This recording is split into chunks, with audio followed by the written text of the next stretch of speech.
I am the one and only Mr. Fly Shit Only, sipping with Sammy, Sam Malone, Barstool Rug, and if you ain't sipping with Sammy, you ain't sipping right. That was me. I had to turn my mic on. Please get your fucking life together. And happy Thursday, man. Happy hour, all that flyness. I'm having a strange evening, but we are here. We rocking out because There we go.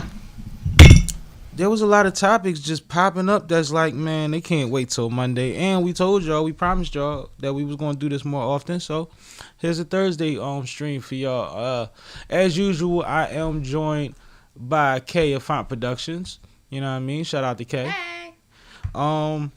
Actually, C Cash is on a whole nother podcast right now in, I believe, Jersey. Let me double check real quick. Chester, he said. Okay, Chester. Shout out to the Vibes podcast in Chester. It's the first time I'm hearing about him, but it looks like it says King GB215, so salute to them. Salute to him for having my boy on. I told him go kill it. But I hit him up to let him know that last minute we decided to go live, so I wanted to give him the opportunity to be here if he wanted to be here. Or get a call if he needed a call. But we here, man. Here. We getting all the sound checking done. We trying to figure out a workaround for the soundboard, I believe, is what's going on, because my Mac is not cracking right now. My Mac is acting like a spoiled brat right now. And I don't like it. So we're going to figure that out. If you know me, you know I'm not really a huge Apple guy anyway. I know that that's kind of taboo. But I just saw a report that said it's been over 11 years since Apple ain't really did nothing with these phones. So y'all fight for who y'all want. Just buy stock. Why you fighting? A lot of stuff went on. The biggest is the Drake thing. We definitely gonna get into that. I know everybody's talking about that, but it was so much more than just the Drake situation and the new lawsuit that needed to be discussed, that we actually wound up with a decent little list in here. We got Relle on Shay, Wendy Williams, LiAngelo Ball, Meg, Caitlyn, playoffs, NBA update, Jayden Daniels, Unrivaled League. Yeah, it's quite a bit of things to talk about. Some topics I'm excited about. Some topics K's excited about. Maybe a couple of them that we got mutual on here that we like, yeah, that needs to be hit on. But it's going to be a fun little stream. Probably not too long. I'm going to let y'all file in, holler at us. Get in here. While K figures out the specifics on if we're going to have a soundboard or not. It's no big deal. I already started without it, so I ain't tripping, but it's nice to have it. Adds a little bit of yah mean to the yah mean. Add some yah mean to your yah mean. That should be a thing. Make it a shirt or something. Yeah. So, shout out to, it's funny because it's still on the graphic. April Facts and One Punch Card was through on Monday. We had a great time with them. One Punch came through, and he's so genuine. You know how sometimes you have guests on or whatever have you, and you may be trying to find something that's going to be clippable, which I try not to do because that's strange. He just gives you clips. He was about to tell one story, and then I brought up the fact that he had a Michael B. Jordan story. And then he told the Michael B. Jordan story, which I was here for because it was new listeners and stuff like that. But the story got longer. It was more to it. Like, it was, the saga continued. Wu-Tang. So that was already wild. Then when he got to the fight, he talked about the discrepancy with trying to figure out, agree on terms for the fight, I guess would be the best way to say it, and come to terms with Gil and them on the fight, and he was having problems. And I think it hurt his feelings a little bit. So he was on here talking about that. He gave us a good little synopsis of why he felt the way he felt, what his intentions were, and how he felt about the outcome. So that was cool. And if y'all didn't catch it, he was on Knockout Party. I think was the name of the event. And he did his thing. They went out there and boxed. And at his age, yeah. I just saw Carl One Punch on somebody's page today. He was at an event with the Sixers and he ain't even post yet. But he was in 8 pictures. What else? Shout out to April Fax, April J. Peterson. Had her through for her birthday. Told her come sip with Sammy. She had a great time. We had a great time with her. She was in here turned up. Shit was hilarious. Also had my guy, what was his name from the movie? Sheesh. Pardon me, homie. Oh, Chase. Chase. Man, Chase came through. Comedian Chase. Sipped with Sammy, talked some shit. He was funny because early on he hit me with the I know, you got more guests coming, but you mind if I just stay? And he ain't mean on camera. He just wanted to kick it. So we wound up, me, stay on camera. And he wound up giving us good feedback when we continued the conversation with April Fax and One Punch. So salute to him too. Cash was funny. At one point, Cash got quiet on me. I said, yo, you all right over there? He knew why I asked him that. But he was doing his thing. He know that, like, when you got these 5 open mics, you got to be careful. Okay, we good? Good enough. Good enough? Yeah, everything's annoying me. Oh, man. Nothing is working. Oh, boy. Depress the people, why don't you? I wish I had a sound effect for that. Anyway, where you want to start at? How you feeling? What's going on? I don't care. Where do you want to start? You are killing me. I'm sorry. I'm very annoyed. I know. We'll get into something you're excited about. You want to talk about the Relle on the Shay? Or the Unrivaled League? Let's talk about the Unrivaled League, because the Relle on the Shay is just going to annoy me more. There's been more developments. I know. She keep potting. I know. All right. Let's talk about my Unrivaled League. Oh, your Unrivaled League. Yes. How much percentage we got? I didn't say I had an ownership of the Unrivaled League. I knew you was bossing up and stuff. I didn't know what you did. No. I'm just excited about it. So, they're giving out a lot of equity. The Unrivaled League begins this weekend, starting on Friday night on TNT, of course. And the schedule is pretty lit. I don't know if you saw who is going to be playing this weekend, but on Friday you have the Mist versus the Owls at 7, and then the Rose versus the Vinyl at 8. And then on Saturday you have the Phantom versus the Laces, and then the Owls versus the Rose. And to be clear, you also have games on Monday. So it is Friday, Saturday, and Mondays moving forward for the rest of January and into February. Nice. Yeah. Nice. I'm excited. I was just watching or listening to Monica McNutt, Carmelo Anthony, Rudy Gay, and Mero, I believe it was, talking about the Unrivaled League when I ran to the store to get backwards. And the question did come up about how does this affect the WNBA, and why a lot of people were talking about that it's going to be a problem for the WNBA. Before we get into that, because that's going to be a longer convo. Okay. I did also want to announce who the commentators are going to be. Yeah, do that. So as you can see from our image on the screen, sorry Twitch, there we go. Our image on the screen.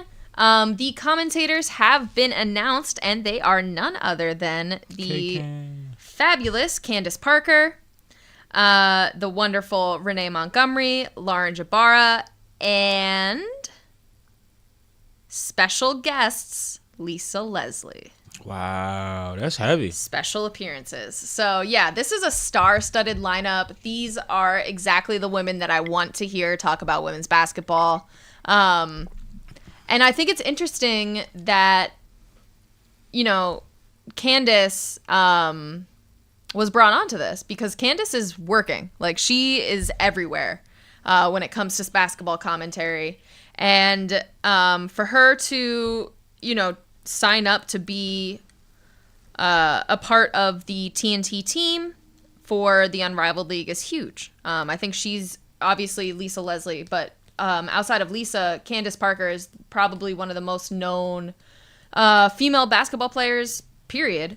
And especially when it comes to commentating on female basketball, she's one of the best. So I'm very excited for this announcement. And on a very short GOAT list. Absolutely. So what do you think about these 4 women carrying the commentating? I think it's awesome. I know people probably expect the whole, well, why is not a guy? Like, I'm cool. I like these personalities. I think that with women in the business market, in the sports world, whether that's in media or just as athletes, a lot of things are growing and building right now. And if you're going to have a league for women, then blow that up. Go with all women on everything. If you can, from the top to the bottom. Like, I like it, and I think that these are great personalities. I think that I'm excited about Candace because if you know anything about her when she's not on the court and she's on camera, she come through with them fits. So this is a whole nother wardrobe situation for Candace that she gonna be on the side or in the, wherever talking that talk with that work on again and some good shoes. So I'm excited about that because Candace, for a tall woman, she be putting that work on. She be fly as shit. What's wrong? Nothing. So back to what I said about earlier. What do you think about his effect on the WNBA and such?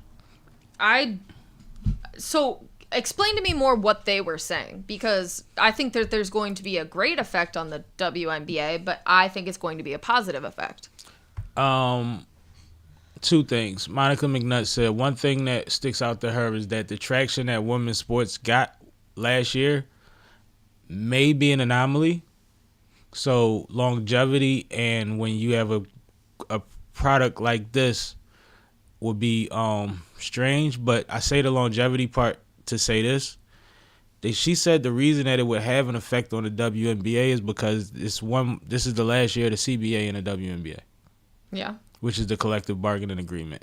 So when they go into negotiations based on salaries and whatever have you, or even marketing and promotional opportunities from the Unrivaled League, are going to somehow affect, if it's successful, affect the negotiation table for the CBA, is what Monica was saying. But it should. But I think that's my point. Is like, we know, and we've talked about this on here before, the WNBA pays a ridiculous, like less than 1% of their total revenue goes towards paying all of the salaries in the league. Or maybe it's less than 9%. It's under 10% of their total revenue goes to paying the salaries of the players in the league. Which is ridiculous. That's ridiculous. So there's plenty more money to go around when it comes to the WNBA. The fact that the Unrivaled League is actually paying players a livable wage for a professional athlete, that, the starting wage is something like $200K, that's important. That's the whole purpose of a league like this, to show the WNBA, like, hey, you guys are playing with us. You're playing with our professionalism. You're playing with women athletics. It's just, to me, this is only net positive. And if somebody's saying that this is going to negatively affect the WNBA, they must work for the WNBA. Well, what happens is there's the argument about the WNBA still being in the red, which people that know professional sports know, like, the NBA was in the red for a long fucking time too. Sure. And the WNBA is still young, so that's not a fair argument. But that's what the public is using as the argument as to why would you expect to make more money as a player? So to that you say what? Here's another league where I can go and make more money. Do you think? Why can't the WNBA do it? What do you think the reasons that Asia and Caitlyn didn't go? Because both Asia and Caitlyn have large enough endorsements that they don't have to play outside of the WNBA season. They haven't. I mean, Caitlyn's a different example because she's a rookie, but Asia hasn't gone overseas. But do you think that that's the sole purpose of the decision, or is it possible that as a business decision, we want to see how this pans out first. Because I have that kind of cushion. Like, I don't have to rush into it. I could do it next year. Maybe that's part of it, but I don't even think that that's necessarily it. I think they want their rest. For Asia specifically, she has been asked this question time and time again because you know that she's on good terms with Stewie and Fee and everybody who's part of the Unrivaled League. Absolutely. So she's been asked this time and time again, and she just continues to say, you know, I like to rest in the off season. I like to have a life, and not for nothing, but Asia's not a young buck anymore. Like, Asia has probably family that she wants to spend time with. And, like, there's all of these other things that go into being a woman athlete. She got a BAM she want to deal with. Yeah, like, there's other stuff BAM happening. going on. And not to mention, like, she was just an MVP. And BAM got a bag. Like, let her be great. Let her have an off season. So, I'm not judging and I'm not taking any sort of, like, question of whether the Unrivaled League is going to be successful or not based off of Asia and Caitlin Clark's decision to not be a part of it. No, I don't even think that was a factor in it. That's not why I posed the question, though. Because, for one, with Caitlin, I believe this is just a bad year for her anyway, even if she did want to do it. Because she never got a break. That and Caitlin's out here playing golf. Yeah, like, she on them links. Yeah, she's, like, really trying to play golf right now. Like, yes. Which is amazing, but, you know, athlete. And she knows how to focus. It's dope. But, like, I think that the league will be awesome. I can't wait for tomorrow to see how it starts, to see how it goes, to see who's in the building. Shout out to Carmelo because he is one of the owners of the Unrivaled League. Yep. And he's excited about it. And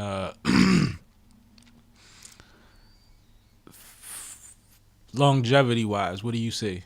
What do you think it depends on?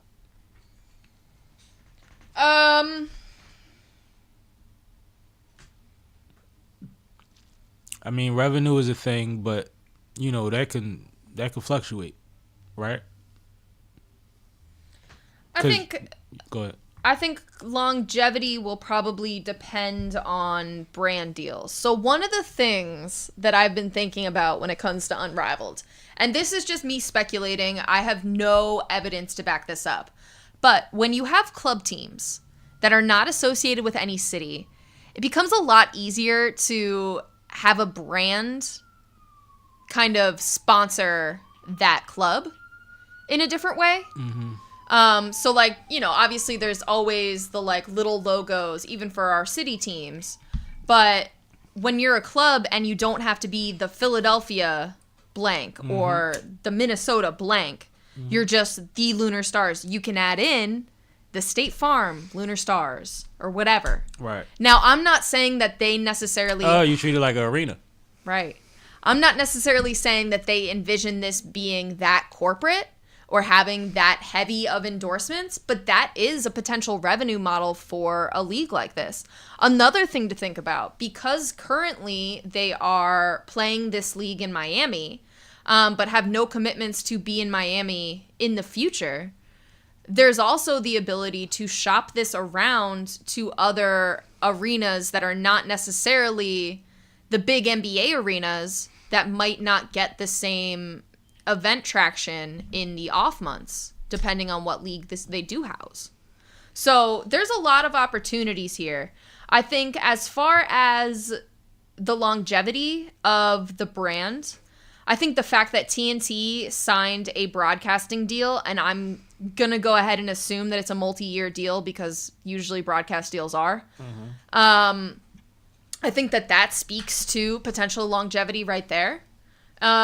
And I think also one of the things that we saw about the Olympics this year is there is an appetite for 3-on-3 basketball here in America.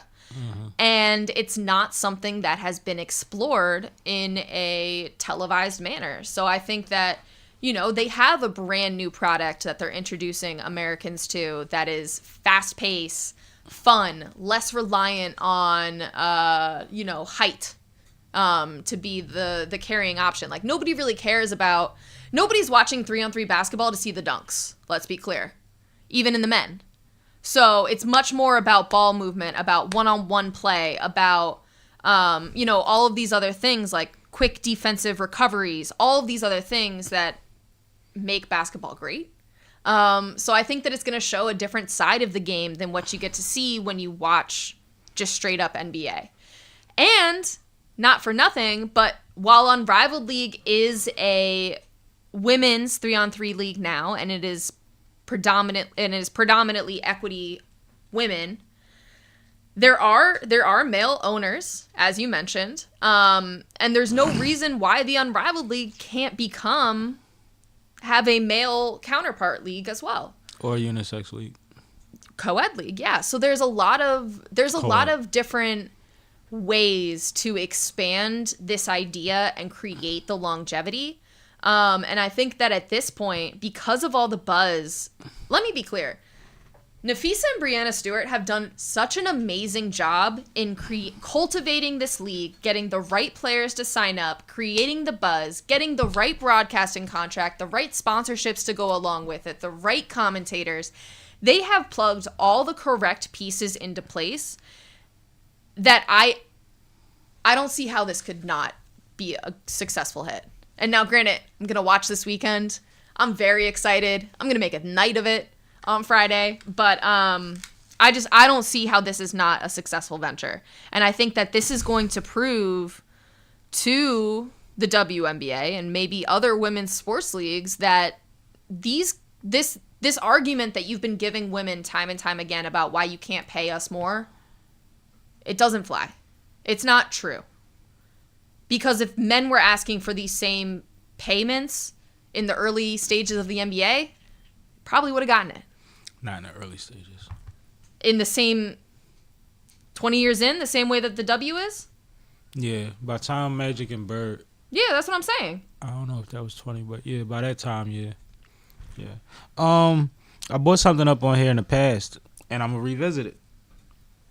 Ice Cube has told us with his Big 3 league, he has been getting a lot of resistance when it comes to what sponsors and things he can deal with from the NBA. How does Unrivaled not find themselves in the same situation? Because they're not an NBA affiliate. So, like, when it comes to beverages and all of that type of stuff that, you can't have Coca-Cola, you got to have the other one. You know what I mean? But some of that issue comes with the fact that some of that is not an issue because the WNBA does not have those existing relationships. But I mean, the NBA could block them. I don't see that. Why? Because they're still competing for entertainment dollars in basketball. They're a professional basketball league. And I mean, why would they block Ice Cube? It would be essentially the same reason. I'm not saying something that doesn't make sense. They did it to Ice Cube for years.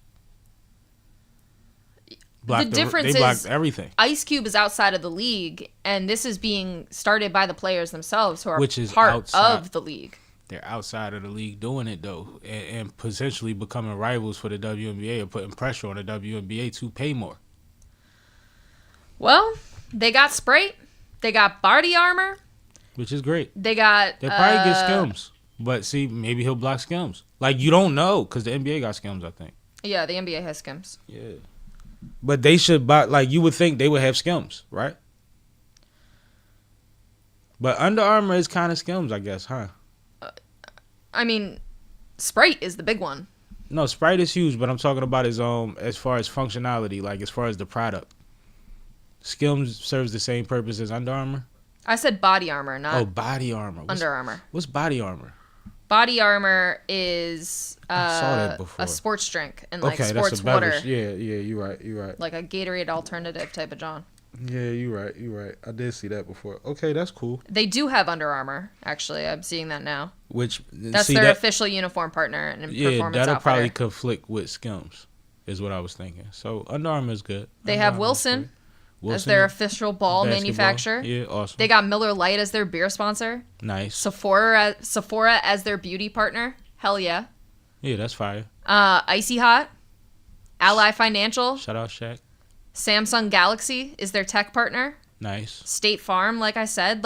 And a lot of these sponsors are the same folks from the NBA. Like, State Farm has an NBA deal. Cube would love some of these sponsors. Icy Hot has had NBA relationships. Ticketmaster obviously has a huge NBA deal, and they're the official ticketing partner for this. Under Armour has signed players. I don't know that they've had an official deal with the NBA. I don't know if that's NBA.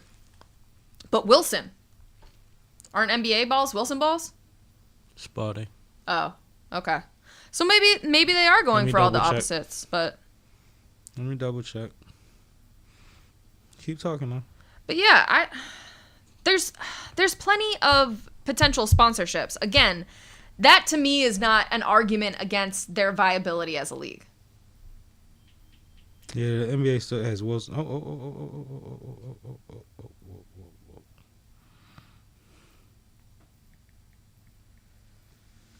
That was bad. What? Because I was about to vouch for the Wilson thing, and then I saw a bunch of Spaldings pop up. So now I got to put in 2024.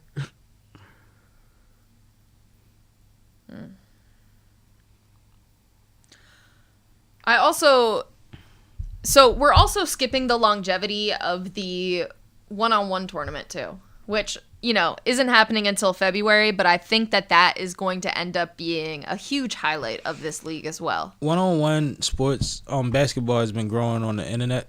Right. And you know that for a fact. Yep. Somebody else is actually trying to, who's behind the one-on-one joint you talking about? Unrivaled. That's Unrivaled? Yeah, somebody else is trying to start a pro market for one-on-one too. It's not them. I can't remember who it was. But, I've seen the growth in one-on-one actually more than I saw the growth in 3-on-3 before Cube or the Olympics tried it. Mm-hmm. So I think that's a no-brainer. Because when it comes to one-on-one, matchups are stupid. You can get anybody against anybody. And it could be a great, styles make fights type of thing.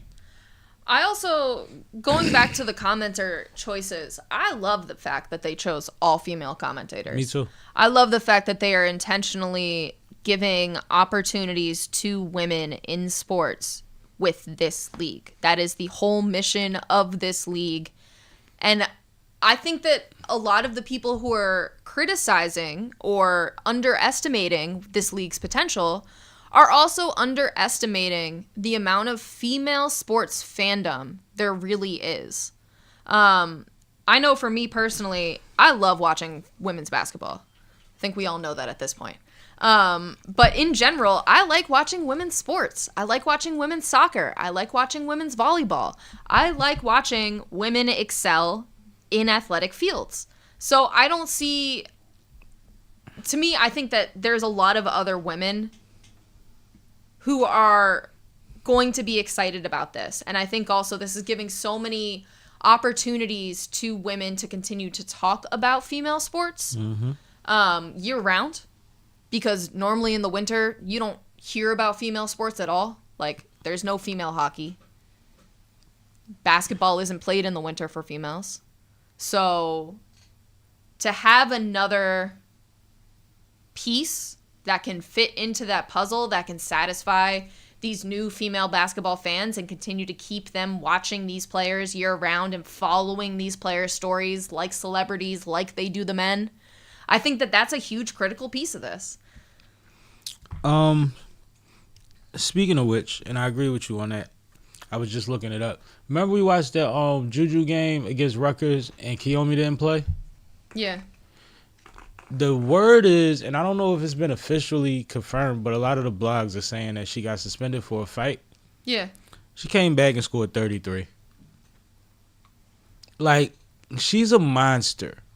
When she has her turn, if the Unrivaled League is successful, which we believe it will be on this side, the WNBA is still growing.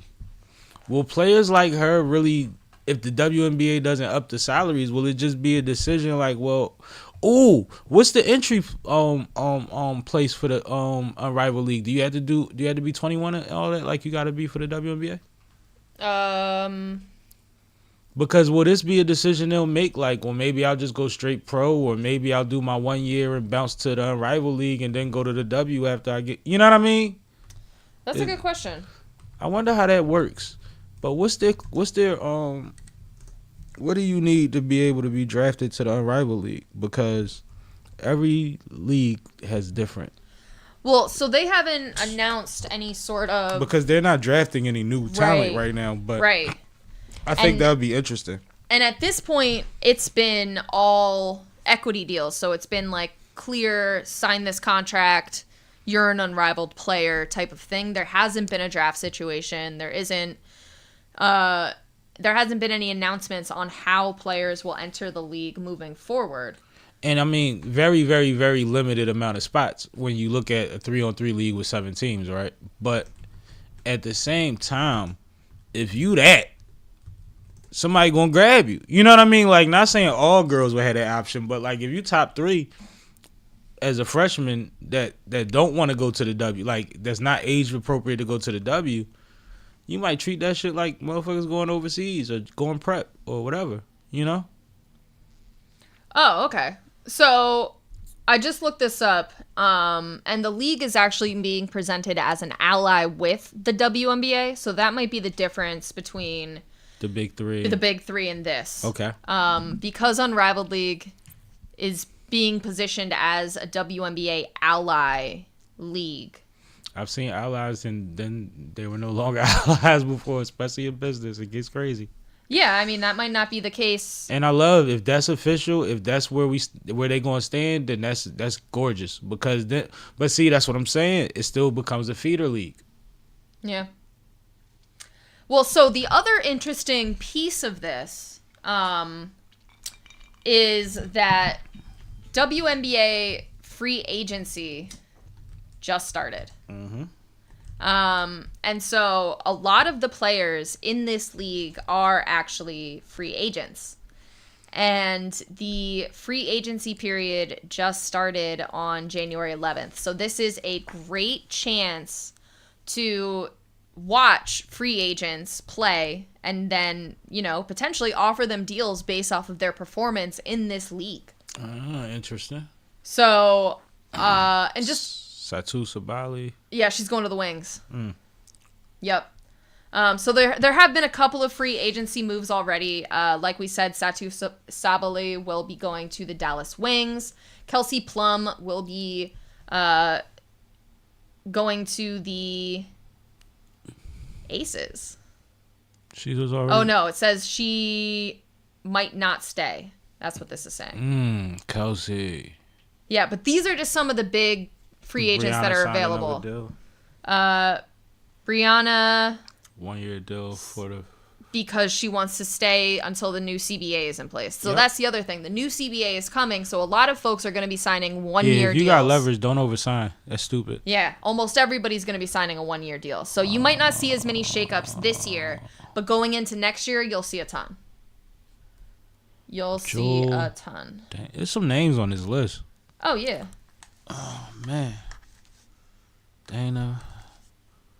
Kelsey. Yeah, there's some names on this list, y'all. Look it up when y'all get time if you care. But, yeah. Shout out to women's basketball, man. I've been having a great time. I've been watching college still because a lot of y'all gave up on college. I'm watching Juju every chance I get. Y'all crazy?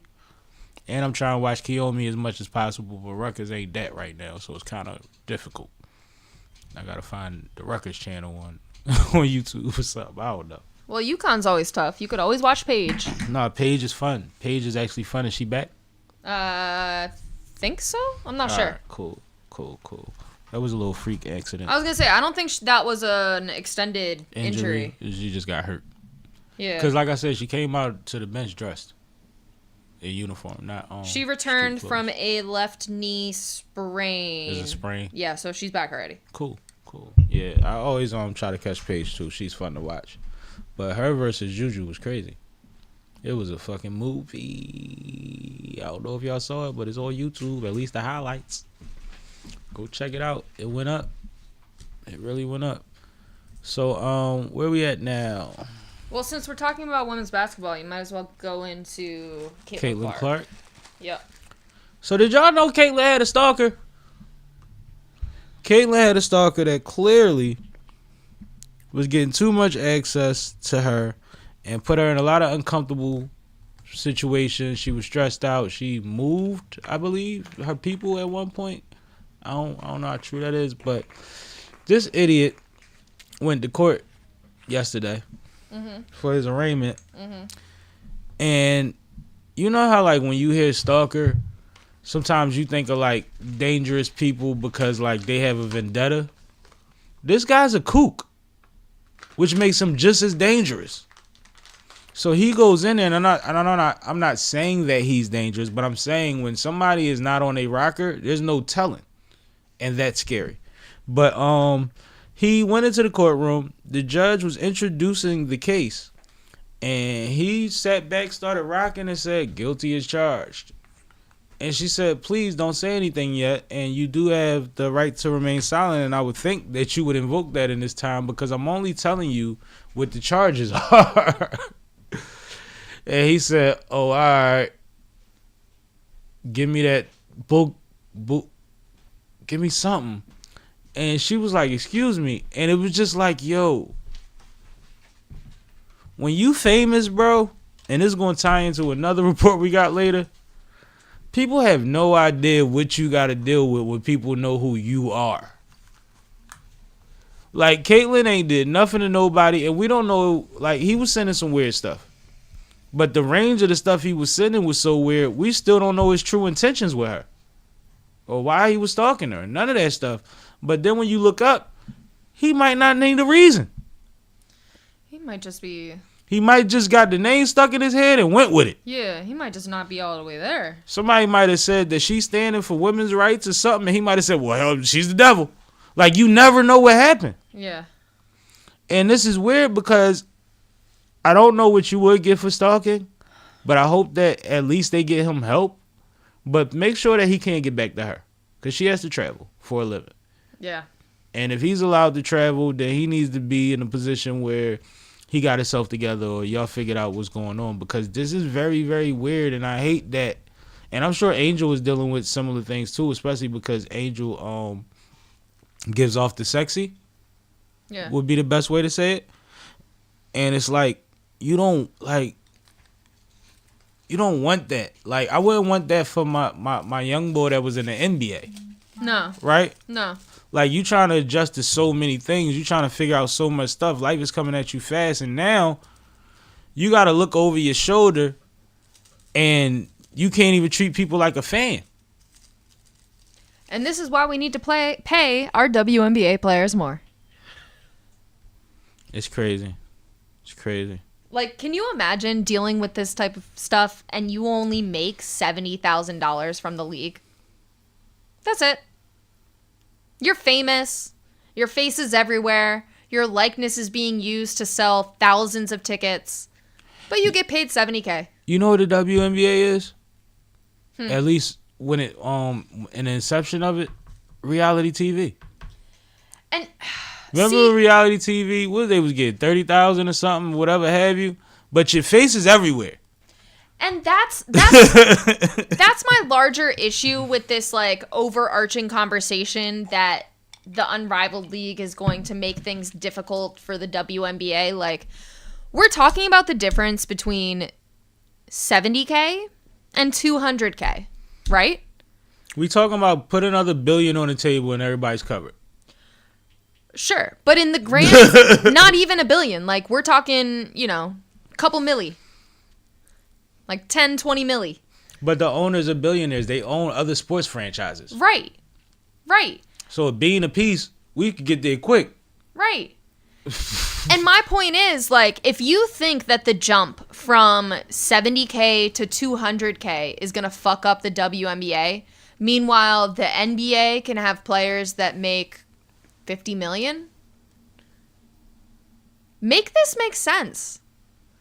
No, the drop off is drastic, and I've actually seen NBA players in the past. I wish I could remember the ones that said it, But that said, that they would donate a percentage of, their check to those women if they could. I've also seen players pay fines and shit for women because they know they don't make that much. And corporations pay their employees $200K on the regular. Like, if you're an executive at a large corporation, you are making far more than $200K. Oh, if you're in the back office at a WNBA team, you might be making more than the players, even if you're not at the top. That's what I'm saying. That's crazy. Yeah. Because the marketing department ain't getting shorted. Exactly. You know that's not happening. No, those marketing executives probably make over 100. They got somebody in there that they think is top brass. You know that. Yes. Guaranteed. And you pay top brass. Guaranteed. So no, I'm with you. I'm never disputing the salary. I'm disputing I've seen CBAs for a long time. Yeah. Right? And it's kind of like politics where, like, one cycle, it works in your favor. Then everything that happens between that cycle and the next cycle gets held against you so that the leverage goes back the other way. Yeah. And the positive is that you had a hell of a spike in the last 2 years, right? Mm-hmm. Great spike. Awesome. The problem is, in business, that's still considered a spike. So the leverage isn't as powerful as you might consider it to be in this situation because we don't have a 3 to 5 year chart of that. Does that make sense? Not really. I lost you at the end there. Spikes are spikes in business, right? So 2 years of leverage, 2 years of momentum, which is 1 year before Caitlyn gets there, and then the year when she's there when you really start to see the difference. That's 1 year. And impossible. So you're saying that they're not going to have enough data to go off of? They're not going to have enough data to say that it'll continue in that direction. Or where it'll actually land. Settle it. See, maybe this is just me being optimistic, but I don't view last year as a WNBA spike. Necessarily. Can I tell you why I said it? Sure. Monica McNutt said it. All right. And I'm just saying she's somebody that would know how not so much from the purview of trying to predict. I'm saying she's speaking from the purview of being in the rooms with the conversations. My issue is saying that it's a spike implies that there's going to be a sharp drop-off. And I don't necessarily think that the same people that didn't watch because of Caitlin Clark last year aren't going to watch this year again just to see her more. I don't think that the WNBA is going to see a sharp drop-off this year in viewership. I don't believe so either. But then even with what you just mentioned with the Caitlin Clark effect, right? Mm-hmm. When she comes to your arena, y'all sell quadruple the tickets. Yeah. Fair to say. Y'all don't do that the rest of the season. When she's on TV, which is why they gave her 22 spots, everybody's watching. It's kind of like, it's weird. But you can create more names like Caitlin Clark. I think they should have put more energy behind Asia a long time ago. But they didn't. But she still won MVP last year. And all of those Caitlin Clark new fans were still watching. No, what I'm saying... So you don't think that they want to see Asia even more this year? You don't think Ace's tickets are going to sell better? I'm pretty sure that Asia and all of the other awesome talents in the league have way more fans because of the Caitlin Clark effect than they did last year. Exactly. But what I'm saying is, my point was, the thing that made sense to do before now was to pump Asia, right? Before we was worried about an Angel and a Caitlin, right? Mm-hmm. And they didn't do it. So when you say that you think that they should create more faces, the NBA only got 1, 2, 3 faces of the league for real. And usually it's only about 2. Because as much as we've been talking about the big 3 in the NBA, Durant has never been a face of the league. But the difference is you couldn't watch other WNBA teams play besides the Fever last year. The only games that were televised for the most part were the Fever games. Fair to say. So that was your only option. I think if you allow for people to have connections with teams the same way that you do in every other sport and broadcast local teams in their market, you might end up with some real WNBA fans. Like, this is not rocket when science. we do the networking agreement, does like for instance, the Indiana Fever got the 20-something game deal before, knowing that they were going to get Caitlin Clark. Correct. They got it before her, right? They got it because of her, but it might have happened in preparation too. No, yeah, she wasn't there yet when Yeah. they got it. They announced that before she was still in college. Yeah, but we knew she was going first and she was going to the Fever. That's what I'm saying. Yeah. So does the network decide that? Like we're thinking of it from perspective of the WNBA mainstreaming other athletes, but is that a network decision on which games they want to buy? Yes, but if the Unrivaled League can get a first-year broadcasting deal that all of their games are televised on TNT, you're trying to convince me that the WNBA can't get some broadcasting deals? No, what I'm saying is when I buy X amount of games, I'm telling you I want Caitlin games. Okay. Only. Like mostly. Okay. You think there's only one broadcasting channel that's going to bid on the WNBA? No, I don't. And when is their deal up? I thought that was a 1-year deal. So that was 1 year? I thought that was just like we're going to pick these up real quick because WNBA is not being broadcast anywhere. Okay. All right. Well, then it might be a moot point at that point. Well, shit, now you got me curious. I'm going to look it up. Well, go ahead and look it up. But no, I'm being completely objective because of some arguments I've heard are like juvenile. Yeah.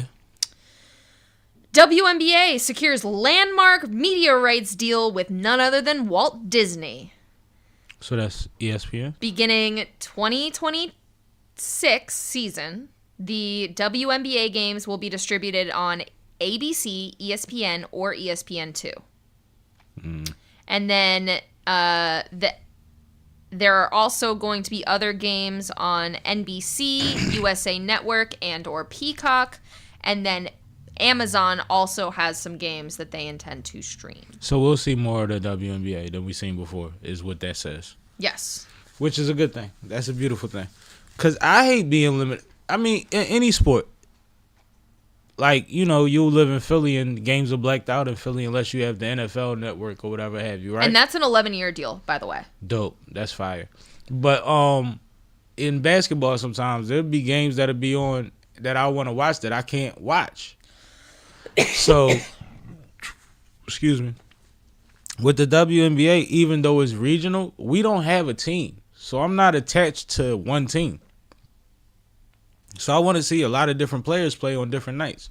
So the more basketball that they televise, the better. So there will be 50 regular season games on NBC, 30 on Prime Video, and 25 on Disney platforms.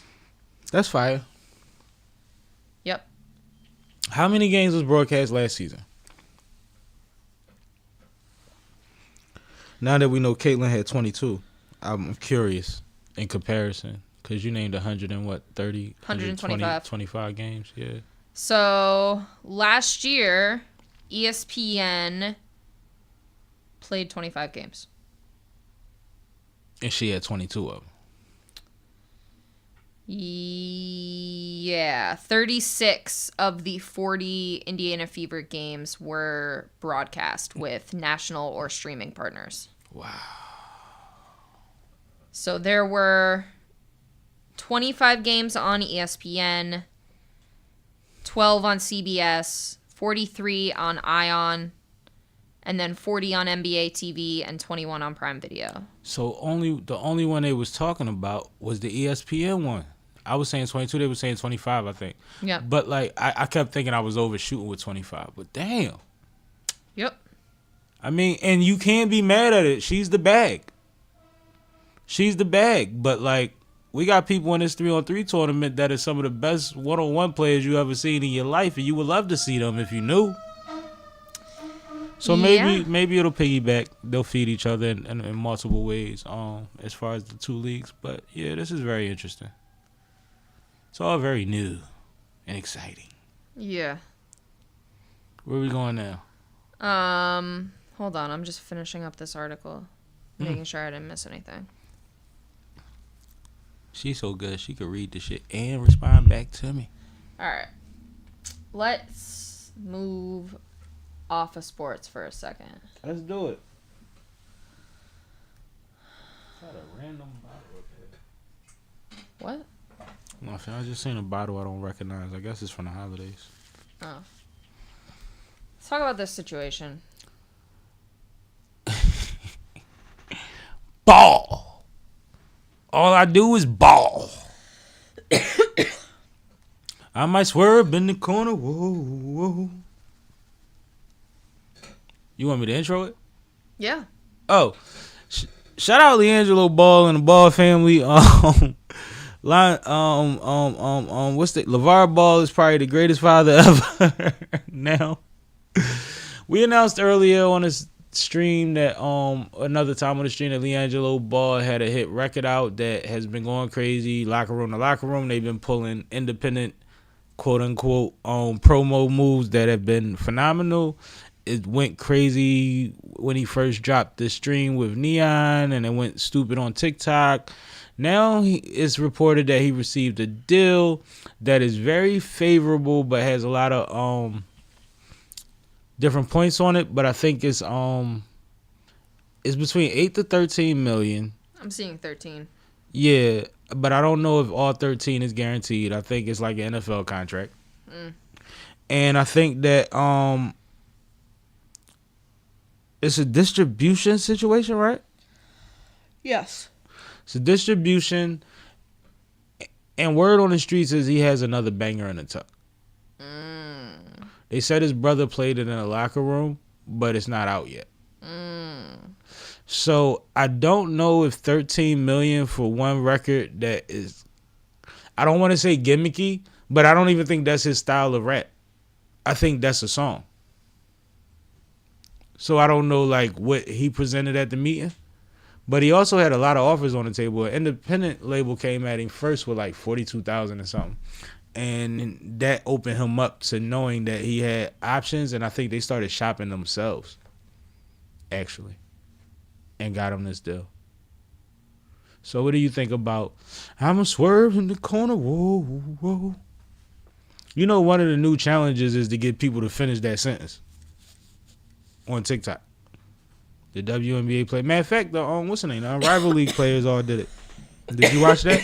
No, I didn't. It was funny. Part of it I didn't like because the ones that didn't know how to finish the sentence, then they'd be on the next clip finishing the sentence. I'm like, no, they got to lose. They lost already. But it was fun. I mean, the song's catchy. The song is fun. The song is actually fire. I heard people say the verses ain't that tight. And I think because a lot of people only remember the verses. But he kind of, I only remember the hook. But he kind of get off on the verses a little bit. I mean, I have the lyrics up. It's mad random. It's super random. It's mad random, but he's in this pocket where it's like, well, fuck it. Talk your shit then. Go ahead. Yeah, it's super random. Name something that stands out to you on it. All exotic whips, the whole damn gang be in some rocket ships. Pull up to the scene. My best advice is hide your bitch. I can see the lies on all your face because your eyes will twitch. Twitch. In a hood, foreign car or like a dope ass old school with the shoes and all of that on it, I consider the spaceship. I know. All right. I'm aware what the bars mean. What makes it weird to you? The twitchy at the end. Oh, that was the part. Well, you know, sometimes you just gotta say something. Twitchy. You know what's funny? You know how I mean rappers I've seen get all the way to the end of their verse and be like, yo, I just need one more thing. And you be like, just repeat the last line. Or just or do an ad-lib. You know what I mean? It might have been one of those situations. What do you think about the fact that this song on paper was written by Lonzo and produced by LaMelo, but Lonzo actually said he just helped him with the hook or something like that. He said he didn't write it. What do you think about it being a Ball family record? I mean, we all know the Ball family's close, so. You know they was rappers a long time ago too, right? Yeah, that like, doesn't Lonzo surprise been me. a rapper That too. doesn't surprise me. Part of the intro to Lonzo because he was the first one, when he was on his way to the league, was that he'd be in the studio. But we ain't hear nothing that was like, oh, all right. It was a lot of stunting and flossing, and the energy wasn't really there. I think Jello kind of get it a little bit. And I wonder if Nicki Baby has anything to do with this, because you know that's his fiance, I believe. Miss Nicki Baby. You know who Miss Nicki Baby is? She used to be on Love and Hip Hop. She's the heir of quite a few strip clubs in Vegas and Los Angeles, I believe. And she's had a lot of work done. But sounds about right. Yeah, there's video of him and her in the car celebrating, you know, him getting a deal and all of that. That was one of the that's how the news first got out. Oh, okay. Yeah, so shout out to Jello, because one thing for sure, two things for certain, he had the mishap when he stole the sunglasses or got caught overseas stealing sunglasses, and it kind of ruined his trajectory to the NBA, because when you not the one, you can't do no bullshit. But he was actually good enough, for people that don't know, to be an NBA player. Jello's nice, and he can shoot his ass off, and he's bigger than both his brothers, right? But he's handled not being the one very well, even to the point where they was on a podcast with Angel Reese, and he was saying he's still trying to get in the NBA, and he trying to get in the G League, and she was like, but you 23 though. And his brother was like, yeah, I told him, like, just go overseas, it's over. And he handled that well. So it's nice to just see him have something that's rolling in his favor. And right now, for the last couple of weeks, he's been one of the biggest talks on timelines. And that's just dope to see, because he's handled being the middle brother to the successful NBA playing brothers, because I don't want to say he's not successful in his own right. He's handled that well. He's handled it very well. We haven't heard anything crazy about Jello since the sunglasses. It's true. It's a fact. It's a fact. And I believe he built his mansion right next to his dad joint. Like, and I'm sure, like, if my brother got a 200 and something million and my other brother got 80 million, I'm sure I got a $5 million crib regardless. But he's been out here trying to get back in the league and playing in every space he can to try to, you know, realize that dream. So if this is his other dream, it's just dope to see. Because sometimes the NBA don't happen.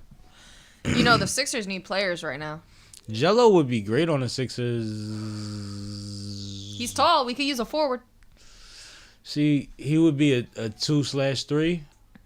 Y'all got too many shooters. Yeah, we got too many of those. It's the one position we don't need. Y'all got a bunch of them. Yeah. Y'all got a bunch of them. Yeah, a bunch of them. Because he would be more 2 than 3, but he's broad enough to bang. Well, since I'm here, let me talk about it. Let's do it. What's wrong? What happened to OK? My team is on a losing streak. It's true. So, unfortunately, in NBA updates, the Sixers have been doing very badly. They've lost their last 5 games in a row. All winnable games except probably 2. One. One. Yeah. Just making sure it was 5. Oh no, we beat the Magic the second time around. Yeah. But other than that, we lost to the Pelicans. Yep. We lost to the Suns. Yep. You need to leave. Oh. We lost to the Knicks. And of course, we lost to the Thunder. So yeah, it's been rough. And the Warriors and the Kings. It's been rough being a Sixers fan. And Maxey has had matchup after matchup after matchup, night in and night out. Yep. Respect that young man, because you say that list again? Who he had to guard every night? He had to guard Shay, he had to guard Jaylen, he had to guard who? Yeah. Tatum. Yeah. That's rough. Steph. You see what I'm saying? This boy legs is probably noodles.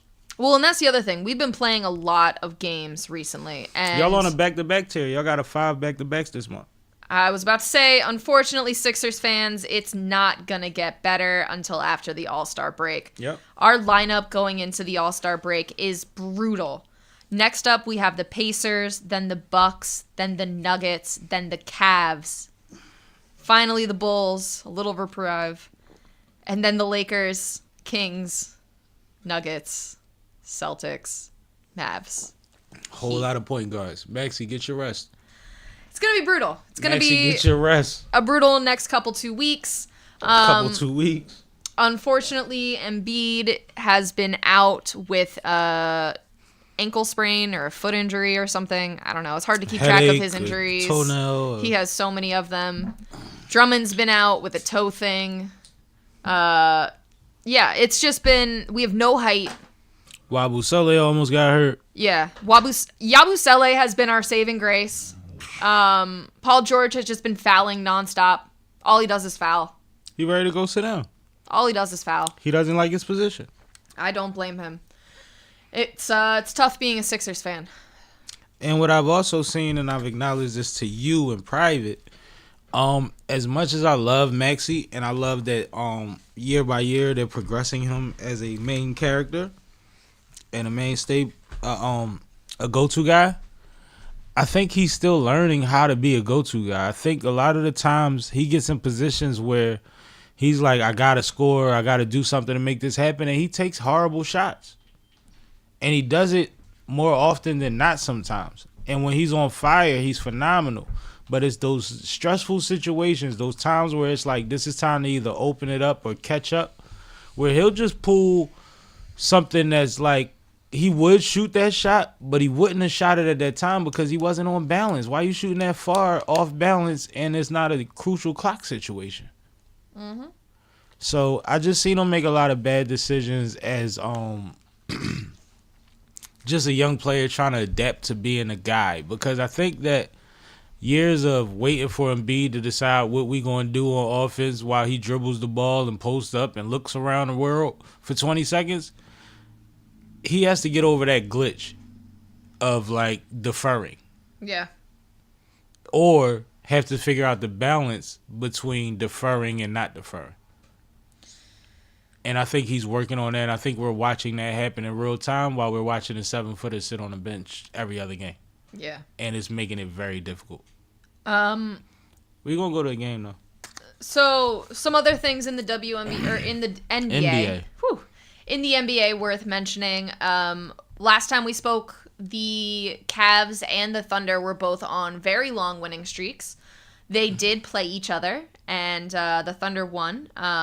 So the Cavs broke their streak, but then the Thunder also recently lost a game, so their streak is over as well. That being said, the two teams are playing again right now. So it's going to be an interesting night. Both of these teams are just really fun to watch right now. They're young. There's a lot of movement, a lot of action, and a lot of great defense, actually. I was about to say they both play with aggression. Yeah. Both of these teams have been really fun to watch. Way more fun to watch than my Sixers. Well, you know, anytime I get to see Shay, I'm excited. I love Cleveland's point guard. What's his name? Mobley? No, that's the big guy. What's Cleveland's point guard's name? What's his name? Name the highest scorers and he's in there. But is it Darius Garland? Yeah, it's Garland. Exactly. Garland is so tough, and he has this. I say this all the time. I like players that don't give a fuck who's in front of them, right? Mm-hmm. Especially the ones like that don't necessarily have the light. Like everybody ain't saying he is bull, but every time you see him against one of them bulls, he still being the same bull he been being that y'all ain't paying attention to. Right. I think Darius Garland is another one of those dogs. He's just an animal. Like, he's going to shoot. He's going to make passes. He's going to lock up on defense. He is going to overexert himself, it looks like, in certain situations, and never complains. I don't see him talking to the refs much at all. Unless it's, like, casual conversation. Like, well, you know shit the captain is supposed to do. Right.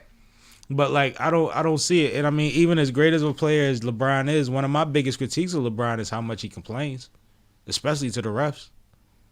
It's really crazy for you to be that big talking to that little ass motherfucker like that after every play. It's weird. Yep.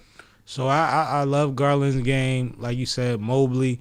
They got a lot of dope ass pieces out there, and they play basketball. They play basketball. And shout out to Oklahoma City. Anytime Shay on the court, I want to see it. It's just a fact. I'm sorry. And he got J-Dog next to him.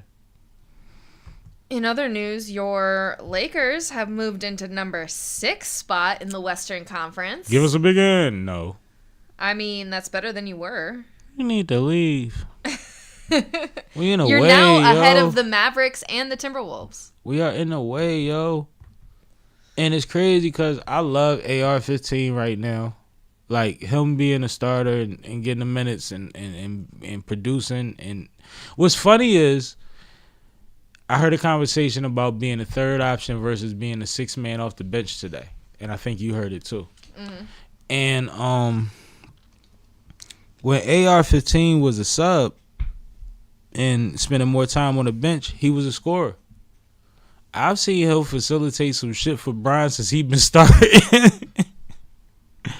That's crazy, and I think it actually balances out the fact that Brian don't need to be handling the ball the whole time. Like, it's too much. But besides that, no. Like, we don't have any consistency. I'm still not seeing consistently out of AD what I need to see out of him. Rui Hachimura is the same player every night. What's our new guy name? AK, what's his name? You talking about Connect? Yeah, Dalton Connect. Connect 4. Mm-hmm.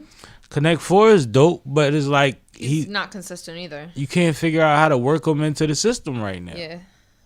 But when he's snapping, he looks like, oh shit, this is different. So I just don't know how it works. They just got rid of D'Lo. He went back. Yeah, Washington now. He went back to an old team and said, man, I'm relieved because the biggest problem is there's so much pressure. We're not doing good. And there's this older guy that's probably retired soon that's just blaming everybody else. A.K.A. LeBron. And LeBron said, LeBron had a funny response to it. I don't want to quote him, but if you can find it, you can find it because I can't remember. But I just think that it's like D'Lo is a firecracker. But clearly, he doesn't work in locker rooms or something. Like, I don't know what's going on with him, but it is what it is, man. We in 6th place. Fuck is we in 6th place? Like, that's crazy. That means we don't have to be in a play-in right now? At All-Star break? Like, I don't care. I don't care. Give me Kobe back. Rest in peace to Bean. Yep.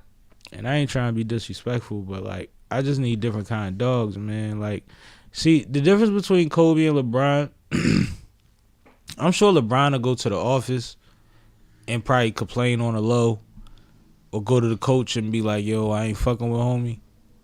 Kobe will cuss you out in practice, cuss you out in the game on the court, cuss you out on the sideline of the game, and then tell the world, this pussy don't work hard enough.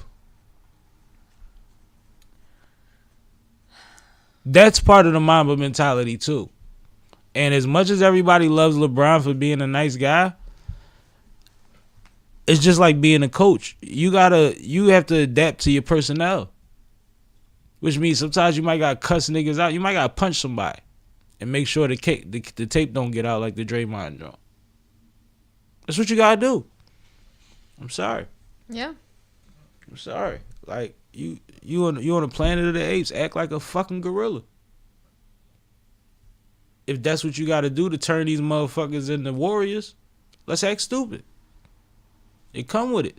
That's why a lot of times championships team has a nut on it. A motherfucker that'll jump through a glass window to save a teddy bear. You need them. So, did you hear that we got one step closer to getting a WNBA team? Yeah, the results of Comcast stepping up and putting the bag up to keep the Sixers facility where it is as opposed to putting it downtown means that it opens up for a WNBA team is what I heard. Yeah, so as Okay. part of the partnership, I'm Comcast good. Spectator agreed to collaborate with the ownership of the Sixers and the city of Philadelphia in the bid to bring a WNBA franchise to Philadelphia. So Comcast is part of that. Comcast is now part of So that. that makes sense. Yeah. Okay. All right. I didn't know where the bridge was. Okay. And they are projecting the new arena that will be built in South Philly to be ready to be open in like 2031, I believe. Yeah. So we'll see. I mean, Can you imagine a arena that's open in 2031 with what it looks like with all of the advances in arena like the one out LA, they got the fan wall that's big as shit and it's all fans and they acting crazy. Ain't you know what I mean? Like, can you imagine what they would do with all of the information given with what we know and with the technologies that's afforded, even with like smart stores and shit like that? Could you imagine? I mean, it's gonna be crazy. It's gonna be the best fan experience ever. It's gonna gonna be great. like when the Nets open day joint and they was like, no, you go to the Knicks game, it's legendary. You go to Nets game, it's the club in that motherfucker. And we already know that the WNBA has intentions to expand, obviously, this year with the Toronto Temple. By the way, new merch drop out for the Tempo on the WNBA website right now. Please go check that out. I do, but I can't wear anything that says Toronto. I'm sorry. Yeah, it's over, y'all. Yeah, Drake killed that for y'all. Anyway, we'll get to that in a second. Yeah, y'all can't be the 51st neither. But after that is already announced Portland. The Portland Fire was a team that folded over 20 years ago, but they are now going to get a new franchise in Portland. So it's TBD whether that name will continue or if they'll pick something else. That's what I wanted to hear. Yep. And then that is the only announced expansions to date. But that being said, I do think it's likely that they'll look to expand again in the 2030, 2031, 2032 years. Yeah, we constructing a building. It's for a reason. And there have been lots of talks about Philadelphia being on that short list for next expansion areas. How old will Enrique be in 2031? Too old. Damn. Too old. Yeah, Damn she probably won't be playing. I'd be so hyped if Enrique was in the city. You could get a Paige. You could get Juju. And get Kiyomi. Yeah. Yo. And see, they mad young. That's what make it weird, right? Because I'm saying, like, I'm just thinking about the AI effect.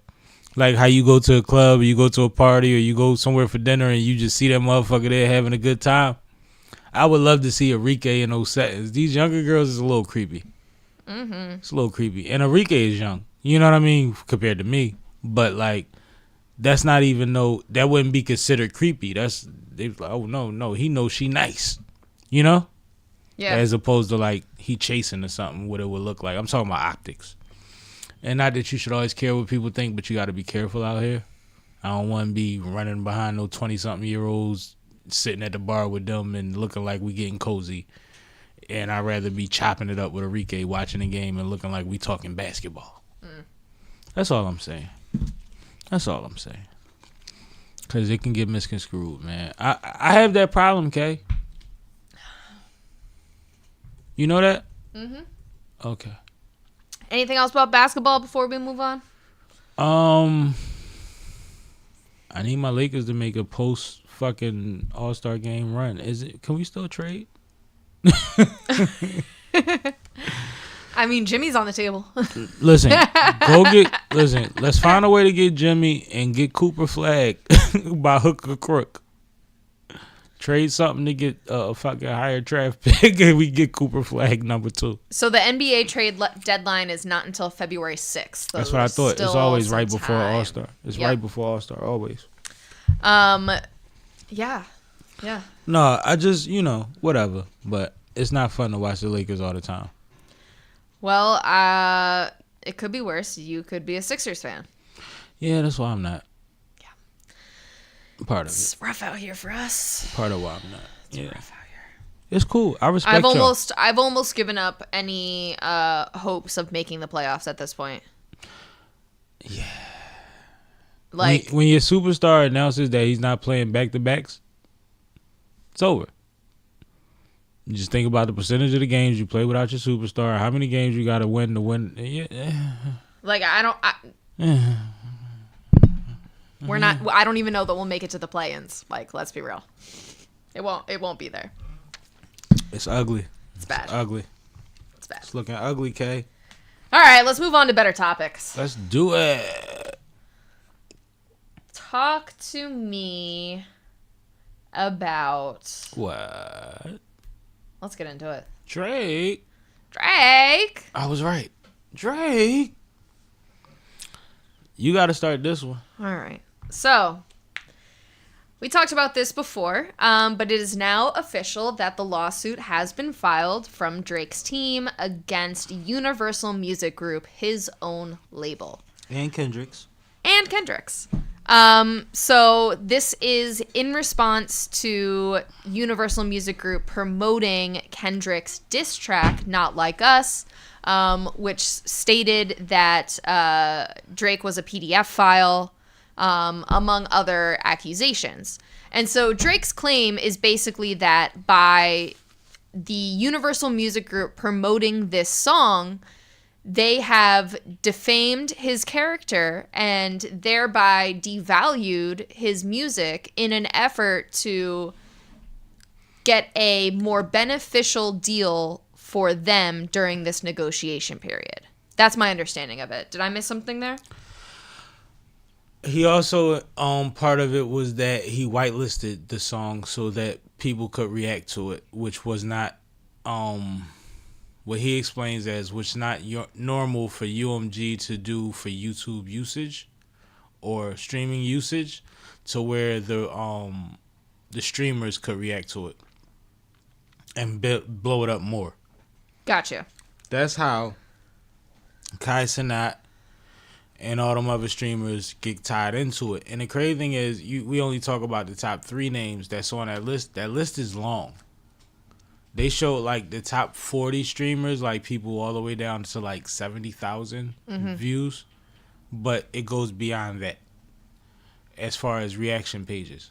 Yeah. That are mentioned in this lawsuit. He's specifically saying that the use, one of the specific points was the use of the artwork of his house on the cover art has made him a target. Another part of it was that the way that Kendrick spoke about him puts him in a vulnerable position to be assaulted or attacked or harmed. These are all parts of the suit. So specifically, he says with the artwork, he's blaming somebody trying to dig a hole under his fence to get into his house on that, which I've heard a situation like that happened a year ago when somebody else famous was at his house, so it made the news, right? And then the compound shooting. The shooting, which we found out through the lawsuit that Drake was home for, and supposedly part of the process of trying to save the gentleman.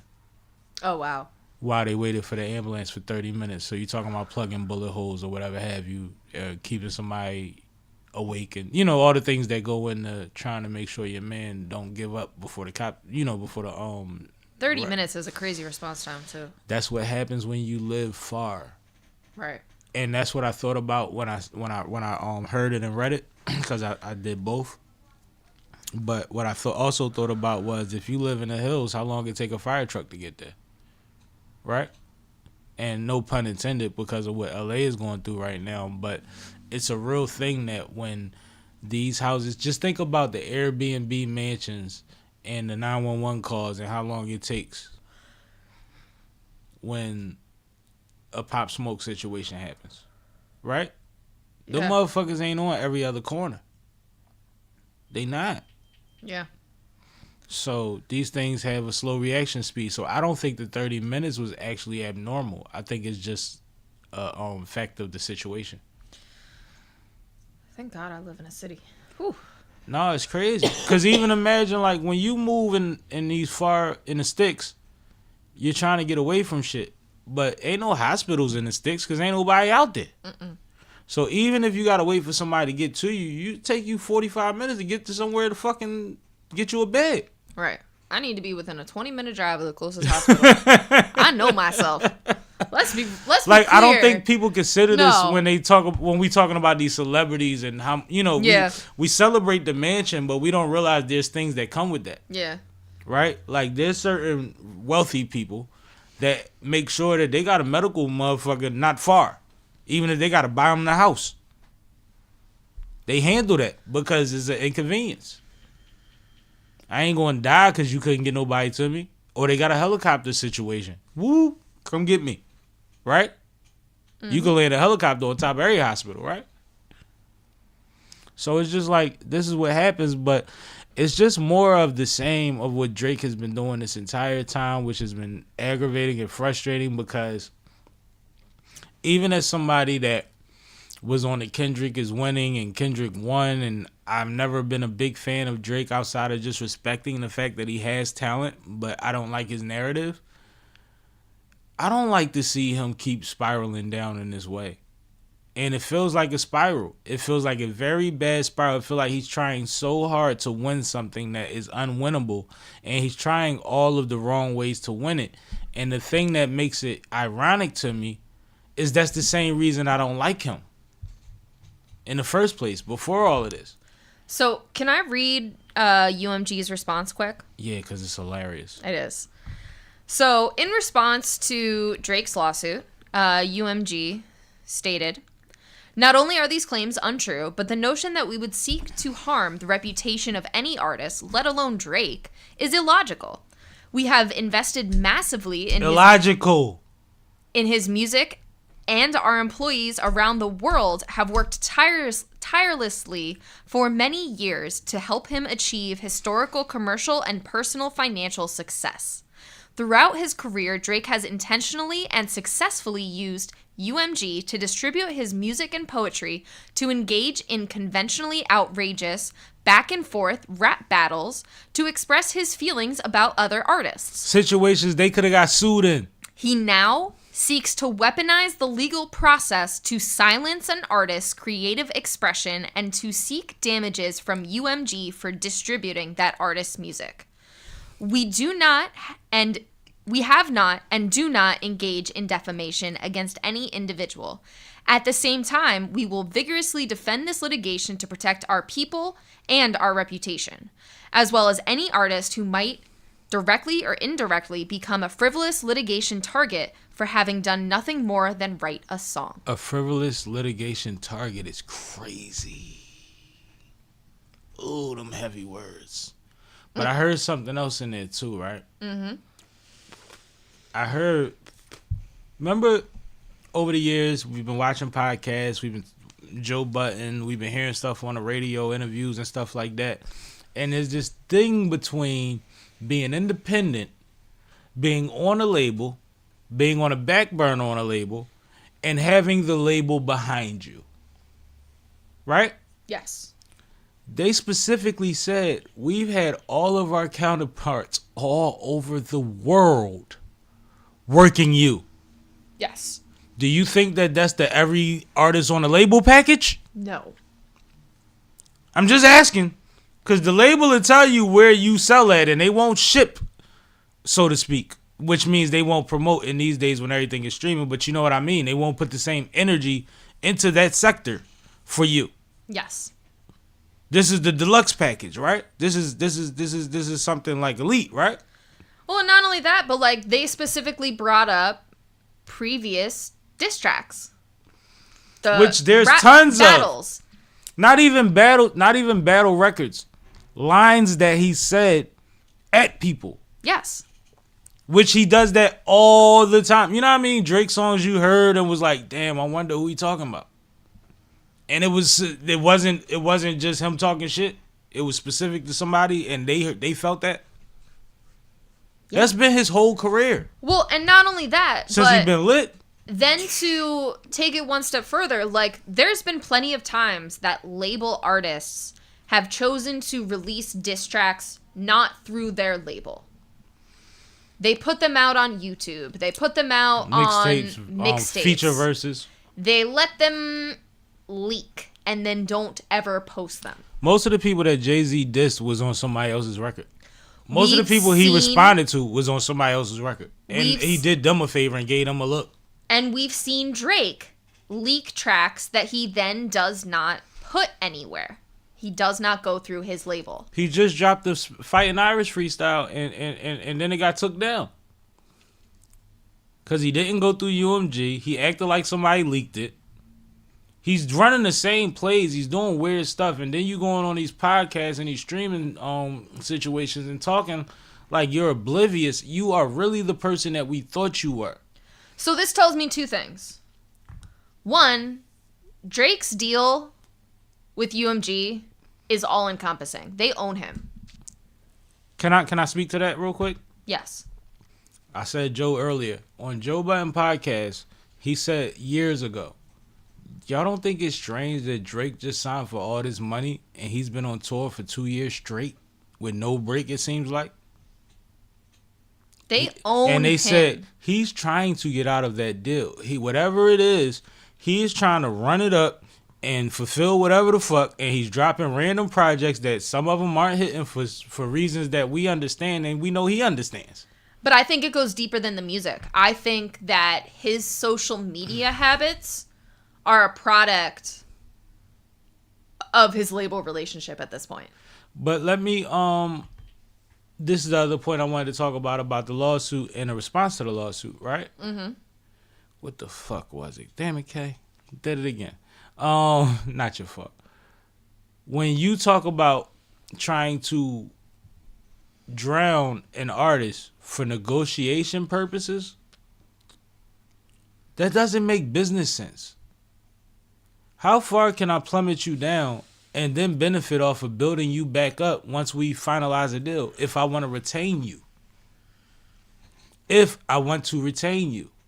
Where nobody in the business could see a reason that the label that already has a relationship with him wouldn't want to retain the biggest selling artist since whatever, right? Mm-hmm. How does that make sense to be part of your lawsuit? I mean, even the part about when you say how they promote it and the bots and all of that stuff, like that's part of your machine too, if that's true, right? But now you're saying that they want to drown you and still sign you for less? Maybe they want to drown you and let you go made more sense. No? Like maybe they over you and they just try and fuck up your business for your next deal. That would have made more sense in a lawsuit than we're going to fuck up his money and then make him the boy again.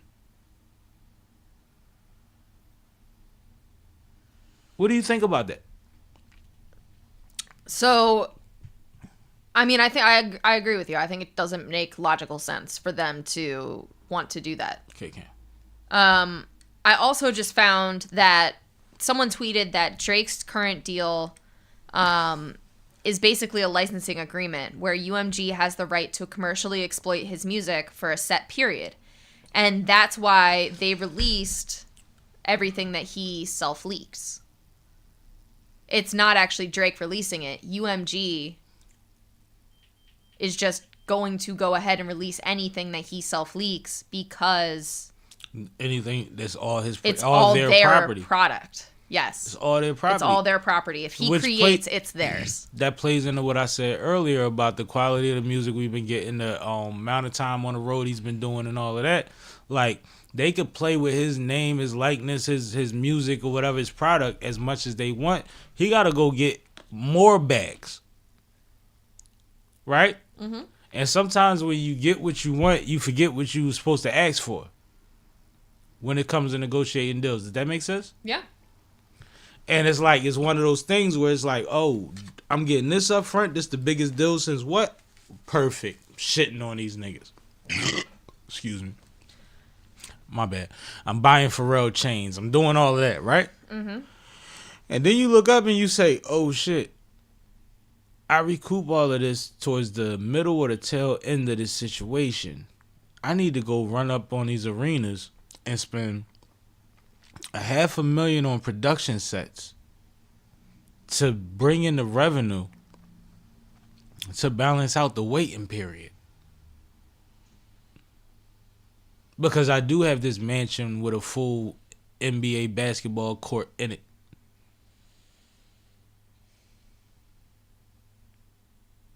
No? I mean, yeah.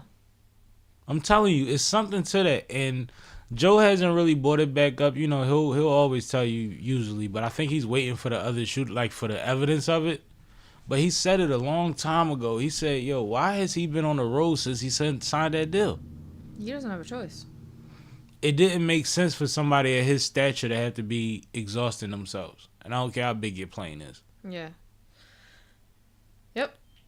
Yeah, so we'll see what happens. And I mean, at the end of the day, I want his next deal to be his best deal, because regardless of where his likeness is at this point, they've made 5,000 times that off of him. So Absolutely. give him a check. Absolutely. He's a legacy act. He's just going through a moment. Stop acting like he ain't the boy. He just ain't my boy. But I ain't going to hate. He's that. He's the Michael Jackson of his generation. Let him eat. Now that you know more of the details of this lawsuit, with the 81-page deposition being out there. Can we talk about the Castanet portion? Okay. Why would you text Kai and tell him to stay on stream to react to your shit, and then name him as somebody that was a ploy or that was paid off or that was whatever to be a part of this moment for the other side? Like, when you said stay on stream, was that part of your case too? Well, and part of his release process was using academics. And that's the other part of this shit. You talking about defaming character and messing up your business opportunities. Bro, you said similar level things to the guy first that made him say, stop saying lies about me. I won't tell the truth about you. And then this came out. And on top of that, you put out a freestyle that, however it got out, is talking about LeBron and messing up his public persona. And then somebody releases screenshots from you that say that, well, you know, when LeBron cheated on his wife, and that's like if Nike and that, like, bro. And then after that, confirmed by academics that he had a reliable source close to Drake. He wouldn't say Drake. He kept giving the reasons why you did that to LeBron. How the hell does that work when you have a lawsuit against somebody over a song? That doesn't make no sense. It's the most confusing shit in the world to me. Why you don't think that LeBron's not a rapper? If my kids, which you know they're all of age to know what's going on, right? And my wife has to walk through malls, supermarkets if she does, or whatever have you, airports, and people looking at her crazy. Why wouldn't LeBron attack your dumb ass? Legally. There's no reason not to. So if I'm putting these plays in motion, wouldn't I not do that to LeBron when I know that I'm opening myself up to try to look like a victim? That's what's confusing. That's what doesn't make any sense. The rest of this makes sense because he's corny, and I always knew he was corny. Even the selfies trying to be prolific, and the intros walking on the pod, I'm here, full mind, soul, and body, in case anybody like, what are you talking about? I knew he was corny. But how do you drop a lawsuit while still doing this shit that got everybody mad at you in the first place? And you try to convince the world that it was a 20v1 and you lost to one motherfucker. And you keep adding people to the list. And another thing, damn it, all that ice grilling that you was doing on them sidelines, I want you to watch Community, when Problem and Glasses Malone was on there. And Problem was adamant about the fact that you're not going to keep ice grilling DeMar. He said, I don't give a fuck what going on. You're not going to keep doing that to bruh. So be careful, because you also shot a video standing there talking to a biker that those who know that he's a bull. That was a threat. It's a pointless section of the video. of you just in a corner talking to somebody that we really can't see what's going on. You done too much shit to do this to somebody else and be like, well, it won't backfire. And UMG said that they standing up for Kendrick. You know why they standing up for Kendrick? Because they're standing up for artists and that's their job.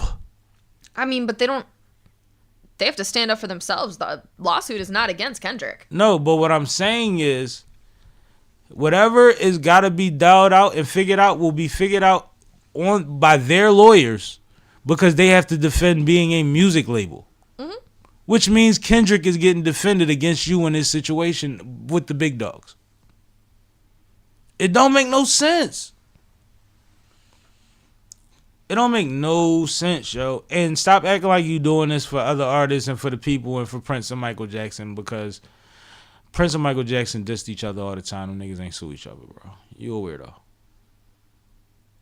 You're a weirdo. And you're not going to get out of UMG what you think you're going to get out of UMG. The best case scenario, you get out of a fucking situation where you're not obligated to get into a deal you don't want. It's best case scenario for you in this legal situation because the whole case is weird as shit. And it's the same reason that motherfuckers been saying Drake ain't hip-hop for years. And now you got academics looking crazy. And he might get sued. You stupid. Too smart to be this stupid, Drake. That's a fact. I know you're intelligent. But this is emotional. And that's corny. Men gotta be men. You can't be on the top of the world. And that's what I've been saying about him his whole career. You at the top of the totem pole. You keep swinging down and then acting like you getting bullied. And now what happened? You do the same fucking thing. Because somebody else has the spotlight. Your dumb ass could have dropped 3 hits by now and nobody would have cared. That's a fact. And you got them on a hard drive already. With great features. I know you do. Am I overstated? No. Yeah, this shit is disgusting, yo. This shit makes music look a whole nother kind of way. And the thing is, when you sign deals with these labels as an artist and you producing art or you doing things in your public or personal life and it backlashes on the label, you're liable for that too. Which means that there is a way that at some point Kendrick gets called in. Called into whom? Neither here nor there. But that's weird. That's weird as shit. You're a weirdo. You're a weirdo. Stay up there with the weirdos. Let's talk about Relle on Shay. All right. My bad. I hate this shit that he doing, yo.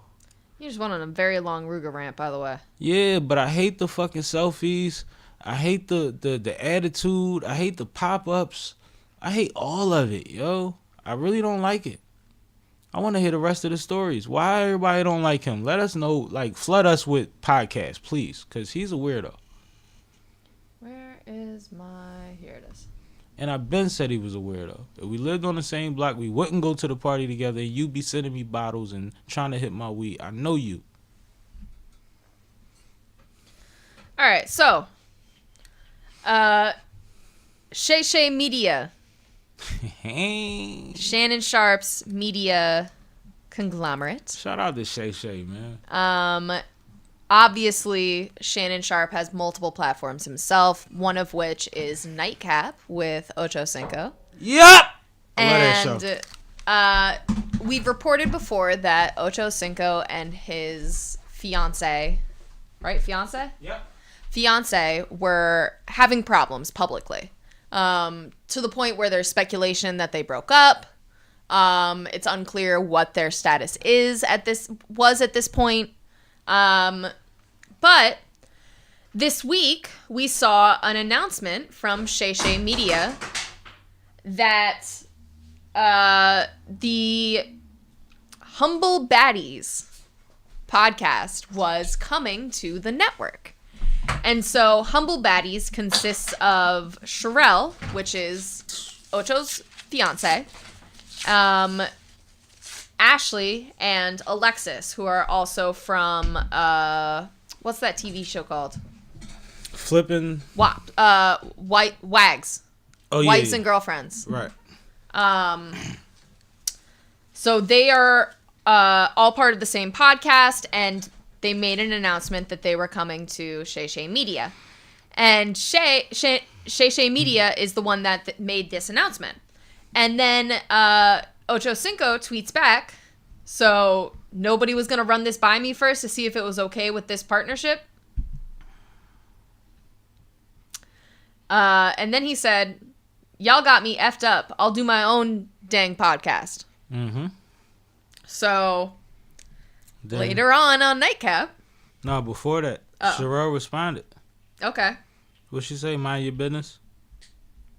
Or none of your business? She said something like that. Yeah. Is that on there? Lines. No, I don't have it up. Okay. But later on Nightcap, you got Chad and Shannon running the play. It's marketing, yo. They running the play. They like, yeah, so why you got my ex on your joint? Like, I ain't say you could do that. That's foul. You know you my man. You know this, that. And they going back and forth. And I knew that at this point, I knew it was marketing because Shannon was too calm. He was too nonchalant. He was too matter of fact. Like, well, I do business. Business is business. And Sherelle, that's your thing. And, like that. And you don't really talk to a man about his woman in business like that. Right? So then Sherelle couldn't take it. If you see it from my purview, she was getting agitated with the whole back and forth, and she yelled from the background, and then showed up on camera and said, I'm here. They was fronting and this, that, and the third, and I was like, okay, Ocho and Relle back together. Take it from there. That's. What do you mean take it from there? How did you feel when I said, okay, Ocho and Relle back together? What was your feeling? I was happy. You was like, I knew it? Was you like, oh, okay, that was a marketing ploy? What did you think? Yeah. I mean, yeah, it was a marketing ploy. Exactly like you said. Now, Sherelle pops up on her podcast, I believe this was, right? Mm-hmm. And they asked her about the condition of her relationship with Ocho. Mm-hmm. And she said they are still not together, but they are best friends. Now, the reasoning that we were given for why they broke up was because she went through his phone and found out he was entertaining, quote unquote, other women. Mm-hmm. We're back in the house together. We have a fairly, extremely young daughter together, right? Mm-hmm. And we're on the same page with you being on the same platform as me, but we're not together, but we're best friends. The best friend spins me a little bit. Because I think that in this age, there's a thing where when you go through things publicly, and as we know in a lot of couples, they clean those things up very quickly behind the scenes. If you're the woman that seems like you're going back to the man, you kind of got to make it look like you made him work for it a little more. Do you think that's what this is? Because of public perception, your own crowd will flip on you if you take a man back too quick or too many times. We see it in reality TV all the time, and she's a reality TV person. She's a businesswoman in her own right, but like. Yeah, I mean, this might... I wasn't looking at this from the, like, public perception point of view as much as I was looking at it from, like, she's probably holding out on him. He probably working his way back. Yeah. He don't get to stick it, he can get to lick it. Yeah, that type of shit. Yeah, that type of shit. Oh, you put the camera back on me? That's all you had to say? Yep. Yeah, I mean, that's possible too. And I mean, I wish them the best of luck in a situation. But I think that one thing we've seen happen multiple times with Ocho and how he plays with their relationship is there's usually a rollout or something behind it. So I think he might have shot his load this time. Mm-hmm. I just hope that they figure it out, though. But I like them together. I think that she's crazy about him. And I think that part of her knows who and what she's dealing with. But he got to tighten up a little more possibly, and she's definitely not good with the public looking at her a certain type of way. Like, and we've seen that in all type of forms. Like when he call her on screen and she be like, "Well, I'm not even, dressed. My face ain't done," and all, like, and that's typical females. But Relle is beautiful. All the time when they bring her on camera, she's beautiful. He would never call her to camera when she wasn't looking good, and you know that. Right. So with public, that weighs probably more her than him. So a lot of the times, just like in this instant, he put out, just like before when she was somewhere and he was like, "Who you was with?" She was like, "Mind your business," or whatever. He did that on purpose. He doesn't mind being the heel. No. But I think that she has a problem with people talking about her more than he does. So I think that's true, but I think also, Ocho flips like a switch when certain things happen. So I think that he just kind of has other little things that probably don't work well in a relationship about him. And I think that she probably does too. She probably has a lot she's a reality star at the end of the day. She's a real estate mogul in some rights. Like she has her own too. There's a confidence and a arrogance that comes with that too. Right. So I'm sure that, their relationship is not easy all the time. But I wish them the best. I like them together. What's funny, yeah, I do love them together. But what's funny for their kid, What's funny about it is we see that clearly Ocho spends some money on something because night by night we see different chains sometimes that are looking gorgeous and they ain't clears no more. And the sunglasses. Yeah, it ain't clears no more like you used to say. But at the same time, he's actually very frivolous and cheap in certain aspects, and I believe she's a spender. So I kind of like that aspect of their relationship where it's well, he claims she got more money than him and she gonna take care of him, but he don't want much anyway. And even if the situation is the opposite of that, I like that it ain't both of them out here trying to show off. They're two people that complement each other as a balance. I like that part of it, just financially as far as their profile. I always like that part of it. Because at the same time, if I got it, I might not need it, but you gonna walk out here looking like your husband give a fuck, right? I might wear the same dicky overall every day, but you gonna walk out here with a coat on and some shoes, girl. I ain't playing that shit. So I like that. I'm into that. What you doing? Kay. Yes. What are you doing? I'm looking stuff up. Oh, say something. I was chilling. You didn't ask a question. I was chilling. No, we on to the next topic. I ain't had nothing else to say, and then you didn't even react. Not bad. Hey, what was you looking up? I was trying to figure out whether we wanted to talk about the Meg thing, because I think that's left over from Cash. All right. The Wendy thing. I'm introducing this one? Yep. So, earlier on Breakfast Club, and I told Kay this was coming because Charlamagne's alluded to the fact that he's actually spoken to the fact that he's been in communication with Wendy recently and that she sounds great. As opposed to reports of her being incapacitated, I think was the term.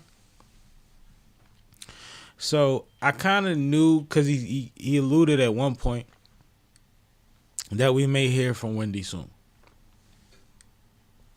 So I'm like, he's lining it up. We're going to hear from Wendy soon. I didn't know it would be this soon. But this morning I heard the conversation. And they had him, Envy, Lauren LaRosa, Jess Hilarious on the call, and also Wendy's niece, who she said was from Miami, who was one of the people that recently have seen her and came and visited her. And what we're finding out is that Wendy is being held in a facility that her and her family and even the people on the broadcast consider very similar to a prison, where she can't get out of her room or get on an elevator without somebody turning the key. She has a TV, she has a bed, she has a chair, she has a cell phone that doesn't allow anyone to call in, but she can call out. But she doesn't have her cell phone because her guardian has it with all of her phone numbers in it. So she's only been able to talk to a certain amount of people. She has one window which looks across the street to another building. She's on a floor or in a facility where she says a lot of these people are very old or her age and not really with it. So she doesn't have companionship there as far as friendship. Like she said, she spent the last 3 birthdays by herself, and she preferred that way than to engage the community, I guess.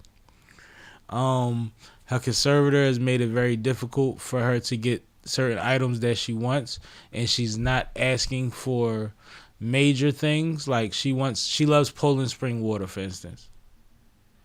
And she has to wait until she can get the water delivered to her from the conservator and the person that the conservator actually sends to her.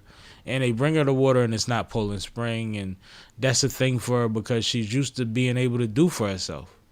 Right? So it's like things that minute to things like the whole time she's been in there, she's been concerned about her cats.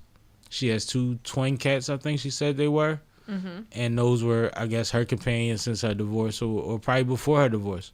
And she was worried about how they were being treated, kept, or whatever have you because her New York apartment had sold, which she said she was excited that it sold.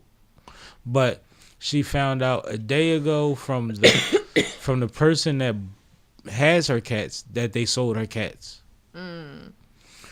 So there's a lot of lack of control. She was at her son's college graduation. She said her son is doing phenomenal.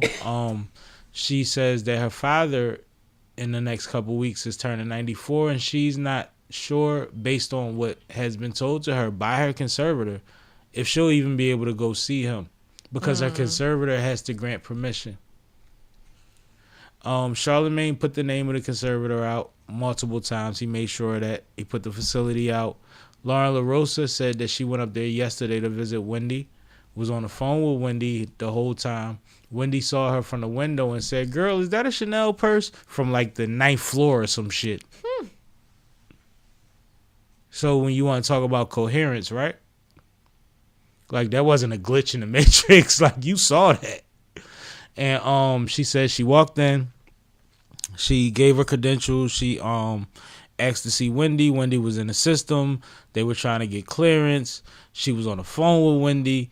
Wendy was saying, if it's a problem, just tell somebody to come get me. I'll come down. You don't have to let her up. Like we could come down, whatever have you. She was excited about having a conversation with Lauren. And Lauren said it went from trying to figure it out to feeling like I need to get out of here because these 2 guys popped out and asked her why she was there. She explained that she had spoke to their colleague, and that colleague confirmed that Wendy was there, and Wendy confirmed that she could be there, and they said Wendy's not here. We don't know who Wendy Williams you're talking about. She is not on our records at all. Furthermore, it was one of those things where Lauren was trying to say, I don't know what your niece went through trying to get to you. And her niece actually had more success and actually was able to visit with her and said, this is a glorified prison. She said that none of the things that make sense are happening. Now, I've only heard the Breakfast Club interview. There was another interview with, what's my man from Africa that used to be on Comedy Central late night. He grew his afro out during the pandemic. She did an interview with him, and I didn't see it yet. But part of what I got from this interview is Wendy might not be all the way there, but she doesn't need that kind of fucking assistance either.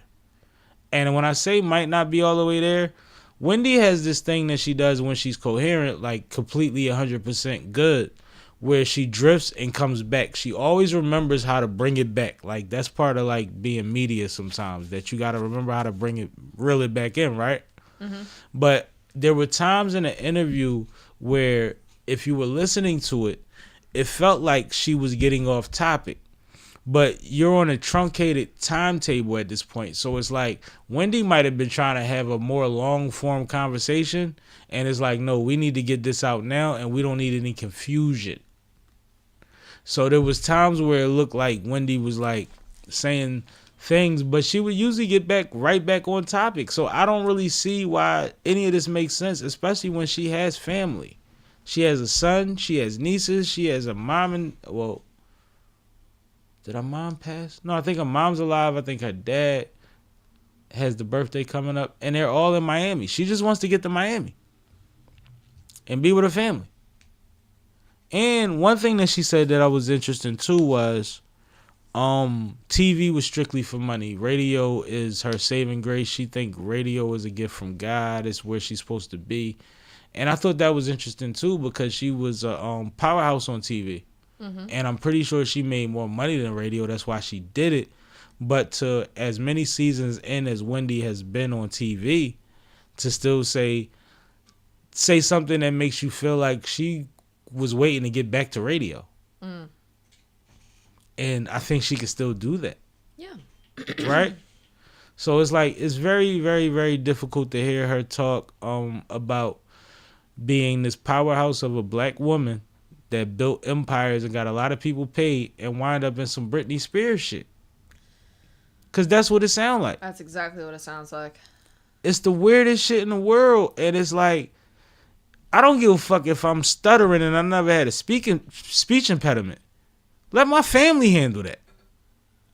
But one thing that wasn't clear, because she kind of grazed over it, and I think intentionally, and of course, a lot of things that she was asked her niece had to say or Charlemagne had to say because of the fact that this is legal. And they believe that these series of interviews that came out today might become the reason that she gets her phone taken and is not allowed to go see her father at his birthday as retaliation. Right? So, damn, what was my point before that? That just hurt my feelings. What was I saying before that? I don't remember. But no, like it was really, really, really, really, really, really, really, really, really, really sad, yo. And then it's like if she has a conservatorship, and most conservatorship people that are doing bad caretaking, they getting the money. She doesn't know. Right now, she believes that all of her belongings are in storage because of the process of her selling her apartment. We don't even know if that's true. You see what I'm saying? Yeah. They were talking about starting GoFundMe's and I don't want to say petitions, but other movements online and hashtags and stuff like that. Free Wendy is the hashtag. But she was like, "Oh, all right, GoFundMe. I got $15. What's that going to do? Yeah, can I do something with my $15?" And she wasn't trying to. She said it jokingly, like jovially, but she like, "I want to contribute too." For hear Wendy Williams say, "I got $15." Yeah. Crazy. We don't know what's in them accounts, but she's saying physically she could touch $15. That's probably vending machine money. Yep. When she's allowed to get let out of her room. Now, just to say the other side's point of view. Talk about it. So, this conservatorship comes from a movement that Wells Fargo, her bank, put against her. Which is crazy. Yeah. So they claimed that she was being financially influenced and she was an incapacitated person because, like, it was so easy to influence her financial decisions or something under that. Undue influence and financial exploitation was the exact wording. So y'all get to just hold on to my money and exploit me. Right. So, I mean, this is a larger conversation of like, was she a victim of financial fraud or like some sort of financial theft prior to this conservatorship being placed on her? That's part of what I was saying when I How big of a theft was it? And because the bank didn't believe it was a theft, clearly, I'm assuming she didn't get any of that money back. So how much money was in her account when this conservatorship was entered into? And that's what I was saying when I started my statement. Yeah. She alludes to the fact that this all started when she got the divorce. And she says that her lawyer, because she didn't want to say her lawyer's name because she said her lawyer was wonderful. She said, "I got the best divorce of anybody that ever got a divorce." Like that kind of shit. She's like, "Charlemagne, you know, I got a great divorce." But she said that it started around that time. She wouldn't give specifics. Which, legal or whatever have you, I don't know why. But she didn't get specific, but she alluded to it all started after the divorce. And mind you, there was a lot of what he was spending and who he was spending it on and who he was cheating with and all of that. Remember, he had a girl that was pregnant, a young John, and he had bought her a house with her money and all of that. Car. Right. But how does a bank have that kind of power? Like, my money is my money. If I'm crazy, give me my fucking money. Let me throw it on Fifth Ave. I don't care. You're scared of me taking my money out of there. You scared of me no longer having bank business with you because I ran out of money. And then my larger question, like, why is this random person the conservator instead of, like, my family? Power of attorney should go to your family, right? Usually. And part of what they said, and I guess this is due to the research that they did, they said they do this to people with one child, which is strange. And they said that the reasoning behind it is because just more people to fight. I don't even know how that makes sense. Like, all of this is very, very scary and troubling. One thing I'm happy about is the Breakfast Club interview picked up a lot of traction and a lot of people empathized with her. But I don't know what she did in the Don Lemon interview for an hour. I don't know what she said. But Lauren LaRosa definitely said she felt threatened when she was down there. Charlamagne said he would give the address to something on air, and Lauren thought he was talking about down there, and she was like, "Don't send nobody down there. Don't do it. It's not cool." And he was like, "No, that's not what I was talking about." But yeah, like, she's in a space where they acting very strange, and nobody that worked this hard her whole career, entertained this many people, made this many people this amount of money, should go out like this. This is weird. And she in her 60s. Early 60s, I believe. Mm-hmm. Like, this is weird, yo. Yeah, this is strange. I don't like it. Like, I don't like it. Tell me she had a drug addiction. Tell me something. Maybe, did she have a pill addiction? Like, what happened? And why doesn't her family get to sort that out? That don't make no sense. I don't understand taking precedence over my money because you a bank. I loan you my money so you could play in the stock market with it. Well, and the other thing that's weird is, like, this whole diagnosis piece. So the conservator has gotten her diagnosed with something called FTD, which is a frontal temporal dementia. Sorry, some sort of dementia that affects the frontal lobe, which is where you process all of your decision making, especially like just rationality in general. That all goes through. My grandmother could be a matriarch of the family and have early onset dementia. We don't lock her up. That doesn't make sense. I've known people with dementia, and I'm not going to lie.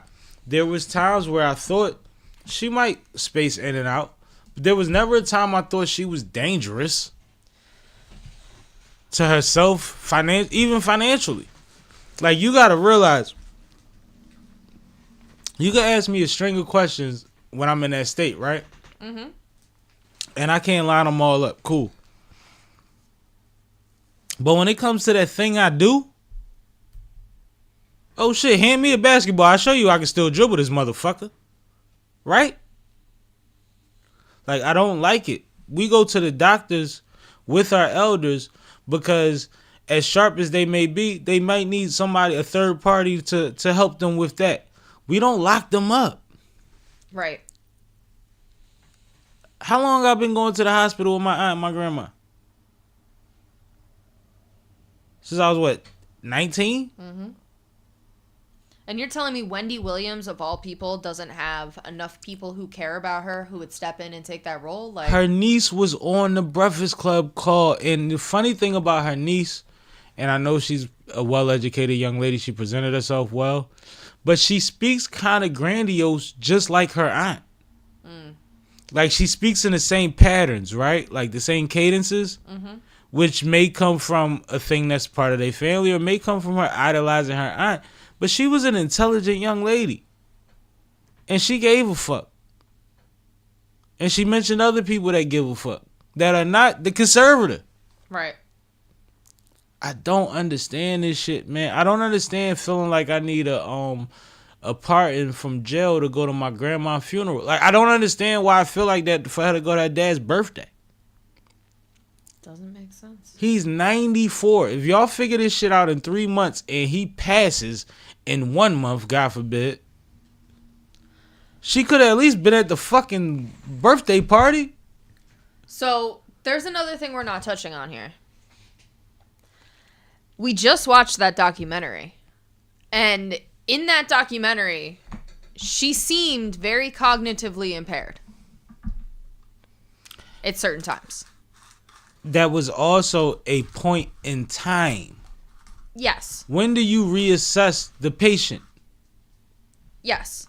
We could say, because I can't vouch for that. It's on camera. It is what it is. We saw Meg go through there and talk to her, and she was out of it. Yeah. But we're talking about a woman that was probably in a very deep depression and shock mode from her world falling apart publicly, personally. Well, and I think it could also be other things. Like, I think it could be drugs. I think it could be... I don't think drugs. She had a stroke. I think drugs would have came out by now. Her conservator would have used drugs by now. She sued the networks that produced those documentaries, and she said it was on Wendy's behalf, and Wendy and her niece both said that's not true. She sued them because of how she was being depicted and what people could infer from them. She was the one that signed up for them.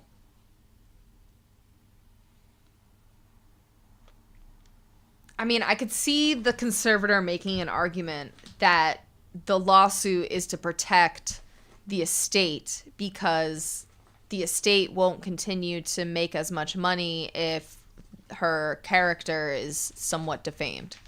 I also can see her saying the estate when she's actually covering her own ass because she's not even making sure this young lady gets Poland Spring water.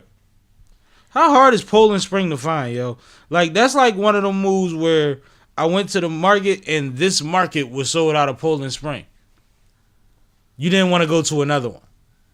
Yeah. That's weird, yo. So, ultimately, I agree with you that even if she is sick, even if she was the victim of some sort of financial issue, even if her family was stealing money, which is one of the other accusations that's out there, even if any of those things are true, she shouldn't be put in a conservatorship. Why do you lock her up for it? Yeah. How do I go to jail because somebody was playing with my money? Yeah. That doesn't make sense. Fundamentally. None of this adds up. And then for you to take the word of somebody that is not connected to the family and that's legal. They kept also saying that the system, that part of the system is broken. Because there's a lot of people going through this without voices. And the crazy thing is we know about 3 famous motherfuckers going through this shit right now. Yeah. On and off and on, however much we catch of what's going on because their voices aren't able to be readily heard all the time. But, like, imagine how many people that ain't famous that done work their whole life for whatever they get or done lived a decent life are in these situations and somebody else is running around and having drinks and cutting steaks. And eating fish you never heard of.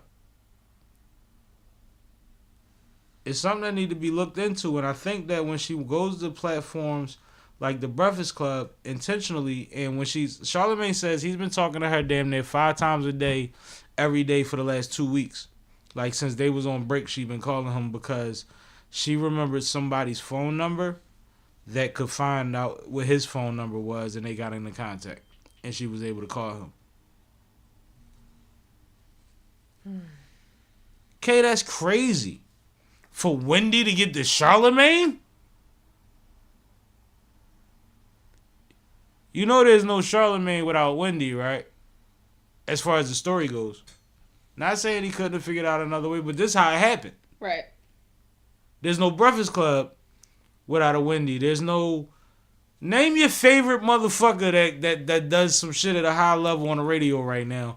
And there's something on their show that comes from Wendy. Excuse me. Whether that's talent or just knowing how to entertain and keep an audience on radio. Because everybody has their own balance, right? You'll think about it and you'll be like, well, nobody was going as crazy as her.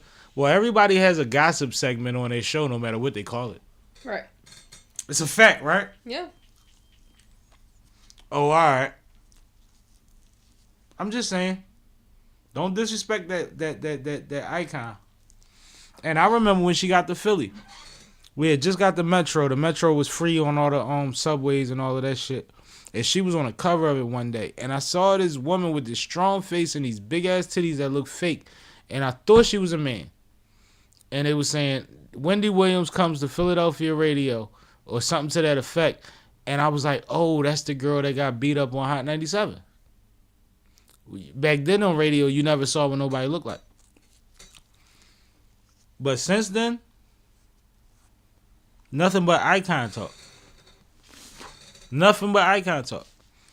Missteps and all of that. Like, let her live her life. If she, God forbid something happened to Wendy and she was literally unable to move around how she want to. You want her to get out then? Let her live, man. I hate this shit. I really hated this shit. Jess Hilarious was crying. Really? On air. Wow. Not audibly, but Lauren acknowledged it. Like, Jess was crying in there, yo. And then the crazy thing is, when they acknowledged her crying, it was her opportunity to ask a question. So she didn't even explain why she was crying. She just went into the question. Because that's how it go, you know. Gotta keep it moving. It's sad. Sad. This cannot be the end of her. Her story cannot end with her not around her family and isolated and all that shit as a young woman. She's 60-something years old, man. Let her out. My mom older than her. Yeah, that's awful. I don't like it. Let's get into something positive. Jayden Right. Daniels. Look, you sound sad. You ain't know, huh? All the details. I know. Oh, okay. All right, so Jayden Daniels made a surprise visit to one of his biggest fans who is unfortunately dealing with cancer. And she was so excited that she responded, "Oh, I was screaming even before he got to the door. I forgot I had cancer." So amazing, yo. So amazing. Shout out to Jayden Daniels. I give you a big hand, but the board is down. I think that a lot of times people talk about how much these athletes get paid. They don't know how much of their job or their heart goes to community things, right? Mm-hmm. So this could have been something that he found out through the organization and wanted to do personally. This could have been a tweet that he received personally. This could have came from any direction. But not only did he show up for this young lady, and that quote is powerful, saying, "I forgot I had cancer." Right? Mm-hmm. Because I'm pretty sure it's been on her mind every minute since she's found out she's had cancer. Right. So that's powerful. And then he showed up as the elf on the shelf. Check him out. He went through we gonna make a moment. Mm-hmm. And I love that. And I love to see the smile on her gratitude. But these athletes do these kind of things all the time. And to be somebody that would rather people look at you as a human more so than the weight that people put on you, this is times when it's dope to be a superhero in people's eyes, right? Mm-hmm. This is the times where it's not about the pressure of it. It's what you could bring to somebody else as their hero. Same with the children's hospitals and stuff that we seen athletes go to. Like, y'all Spider-Man to them. So I just love to see this. I'm wishing her the best. please get through whatever you're getting through as quick as possible. But he might have put a couple more whatevers onto her investment into her treatment and her recovery. You know? Mm-hmm. You never know what she might wake up like, yeah, or just more days than that than she would have if she didn't have this opportunity and stuff like that. It's just crazy. And you know how women get delusional. That's probably her man in her head before she even met him. You know how I get. Mm-hmm. That's my husband. Your husband, lady? So, it might have been that for her too, but it might have actually just came from a genuine athletic appreciations point. But I just love that he did it. I love that he played all the way into it. And I love that this actually went viral because the guys do these things throughout the year, throughout all of the holidays, as a team, as individuals. You don't see when they dropping off trucks to the recreation centers and all of that. Like, it's nice to see him get recognized for it. But it's great for her. Shout out to her, man. What did you think? No, I thought this was dope. I mean, I think it's also dope that he took the time out to do this. You're right, like right around the holidays, when he probably has a lot of other things going on. Most stressful year of his life. Yeah, like rookie season. And he ball it. Yeah, so, no, this is dope. Shout out to him again. No, shout out to that young man. They're actually saying he might have had the most successful rookie season anybody in this era has ever seen as a quarterback. And that's closely being compared to Cam Newton's rookie season. What do you think about that? Crazy, right? Interesting. You could probably pull up the comparison, but that's what's been going on right now. Because it's like, you know how recency bias? Yeah. People saying like, yeah, because you just seen it, but y'all forgot about Cam. But the crazy thing is, you got to go back to Cam. Out of all the elite quarterbacks we have right now, and Kansas City got one that been winning early in his career. They're comparing his all the way back to Cam. And what's funny is I believe RG3 had a good start, but I believe he got hurt his rookie season. If not, it was his second year, but that was for the same team, and nobody's comparing that.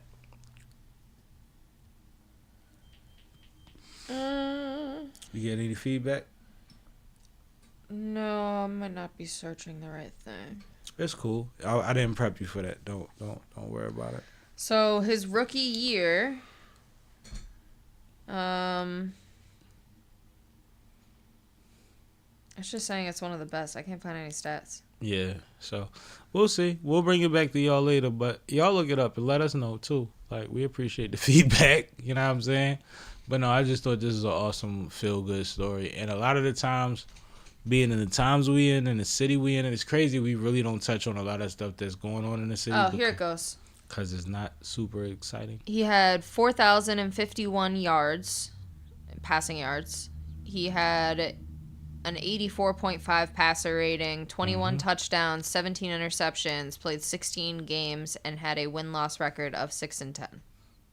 That was Cam? Yeah. Yeah. The problem was the record. Yeah. Problem was the record. And the turnovers, but let me see. You see what kind of line he was dealing with if they had that kind of record. Because Cam was big as shit. Jayden Daniels stats. Why can't you just give it to me in a bullet point? Here we go. Because he changes. He has 3,568 passing yards. That's less than 4,000. Less than 4,000. But his rushing yards, he's at 891. Mm-hmm. He has 25 touchdowns and only 9 interceptions. That's the difference. What'd I tell you? I told you where the differences were going to lie at. Not to mention his team's record. Yep. It's going to be the record and the turnovers. And Cam beats him on the yardage. Yeah. That's crazy, though. Which makes sense because Jayden Daniels doesn't have very many wide receiver outlets on his team currently. No, and they're more of a running team. He's a running quarterback. Did he beat Cam on the rushing? I didn't look up Cam's rushing. Okay. But yeah, like that's like I think that's a valid argument though. No, I agree. I guess when you come to best season, it's Cam the outcome. had 706 rushing yards, so yeah, he was over him by 100 and some change. Yeah. So if you talk about it's two different arguments. There's this the team's production on the season, and there's quarterback production during the season. So I think at some point it's a balance. It's a wash a little bit. Probably a wash. As far as more exciting to watch, because you got to go from entertainment value, if I'm being honest, to the way I like to view sports. Cam was a different animal. Cam was so big, so to speak, and he would run through shit and still throw the shit. And Jayden has this excitement when it comes to the end of the game, as far as like he's won the last 4 games off of the last play of the game, and I don't know if we've seen that before. I don't know. And that's exciting as hell too. Now, part of where you get credit is, well, why are you in that position every game? But if you lost twice as many games on your rookie season as I did my rookie season, then I might got one up on you there. So there's a lot of variables when you start talking about their numbers. But what's more exciting? And I'll let Kay answer this. I don't know if she saw him when he was playing, though. But the big quarterback that runs, take the hit, and still makes the pass, or the quarterback that runs when it's necessary, and in the last 3 minutes of the game, he's always found a way to pull it off for the last 4 games. The one that wins. It's the one that wins, right? So I think he still has a very I still think he has leverage over who was he talking about? Cam Newton. Cam Newton. But at the same time, I do see why people say don't forget Cam. Don't forget Cam. Because some things like football is strictly is one of them sports where you definitely can't win it without a unit. Mm-hmm. So your production could be a motherfucker and you just wind up in a bad situation. So you do have to account for that. But we'll go with the wins, and we'll go with the fact that there's a little recency bias that I'm okay with. Because right now he's entertaining me. Absolutely. And Cam Newton is entertaining me on podcasts. So salute to him for that. Because he's killing that side, and now he's broadcasting all crazy. So he's still getting to a bag, and I love that for Cam because Cam has a great personality. He's so Atlanta. I don't think when Cam Newton was in the NFL, it was like clear that he was like tied to Jeezy and BMF. Okay. Like that was their young bull, right? Mm-hmm. And remember what they did to Deshaun in Philly when they got rid of him and blamed it on his affiliations? In Atlanta, it's a little different. It's like, oh no, that's just how they get down out there. In Philly, it was like, oh, he bringing them. You see what I'm saying? A little different. And not that he played for Atlanta. I'm just saying, if him being from Atlanta, the affiliation was different because he wound up in Carolina. But go ahead. Word. All right, let's finish it out with talking about the NFL playoffs. So. No, that wasn't the sound. I tried to make the soundboard sound. My bad. I didn't know what sound you were making. Okay. Yeah. So the Washington Commanders beat the Buccaneers. Give them a big hand. So the Washington Commanders will take on the Lions in the Lions' first playoff game of the year. And the Texans will take on Kansas City Chiefs in their first game of the year. The other 2 games are the Eagles versus the LA Rams and Buffalo Bills versus the Ravens. What are your predictions? You want me to start? No.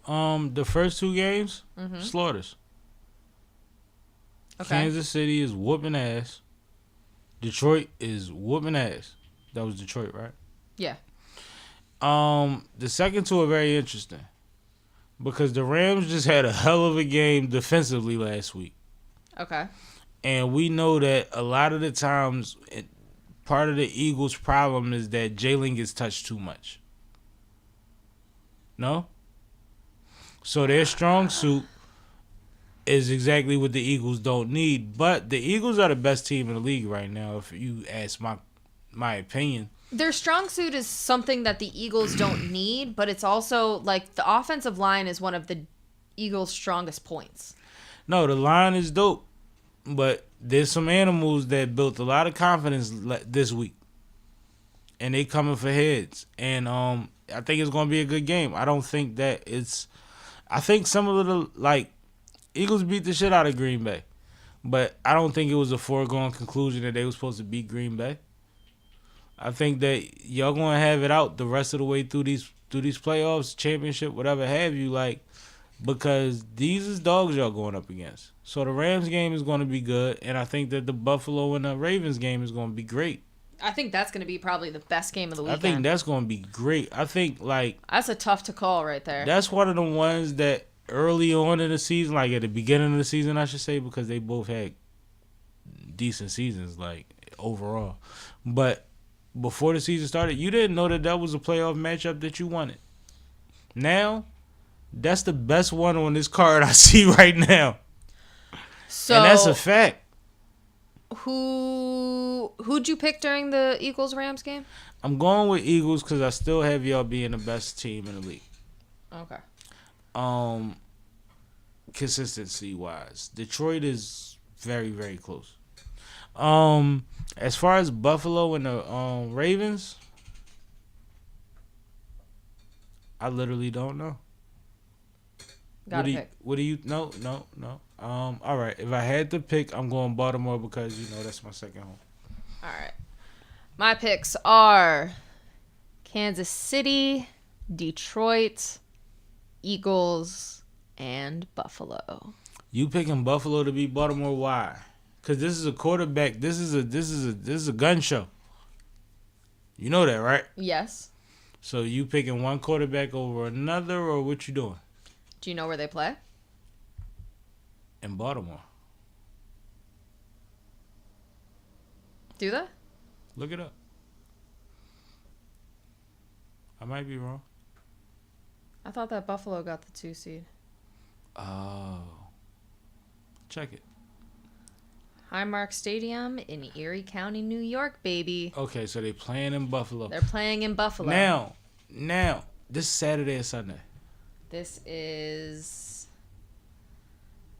Sunday, 6:30 p.m. Is it snowing? It's snowing in Philly on Sunday. That's what I'm saying. Is it snowing?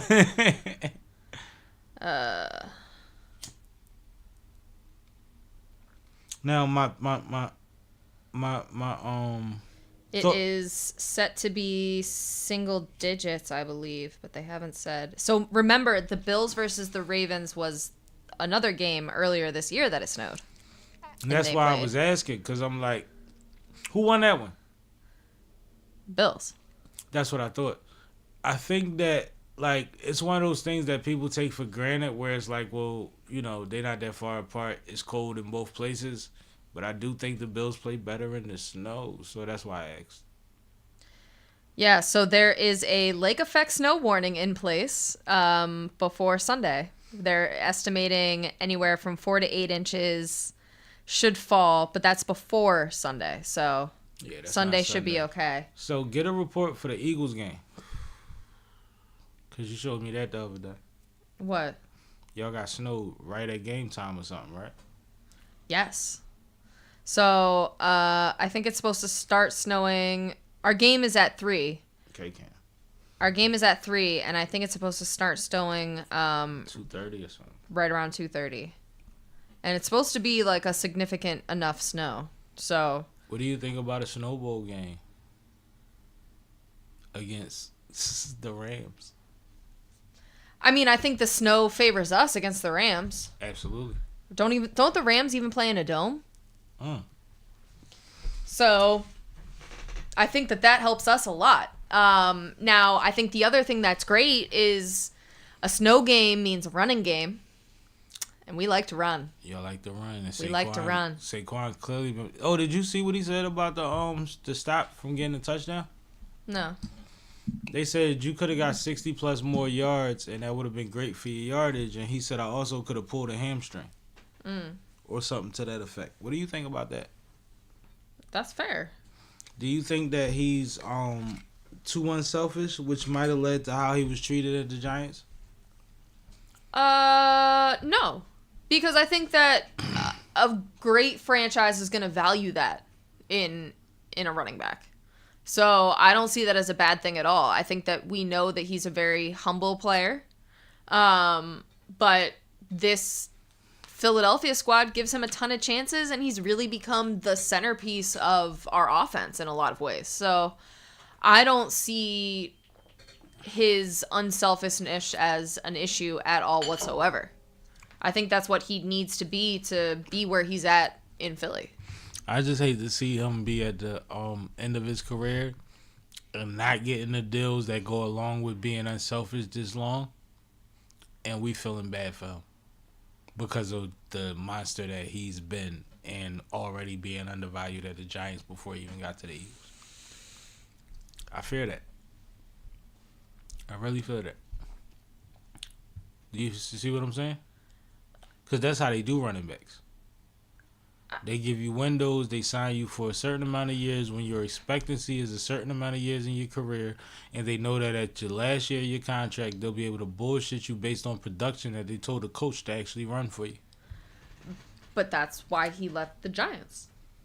Yeah, you can get the same on the front end as you do on the back end. The in-between will be dope.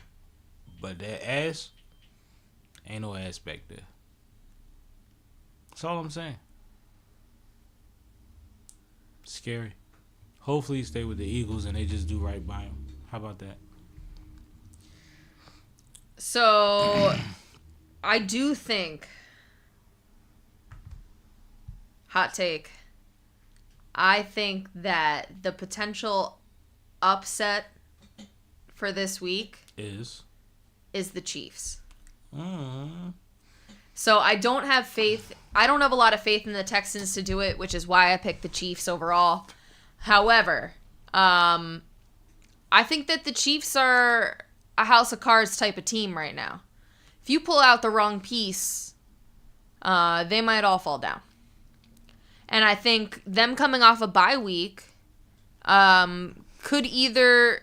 They're going to come back either looking like a completely different team, having that extra rest, or they're going to come back flat. And I could see them coming back flat. Like, I do not think that this is the Chiefs' year. I don't think they're even going to end up in the Super Bowl.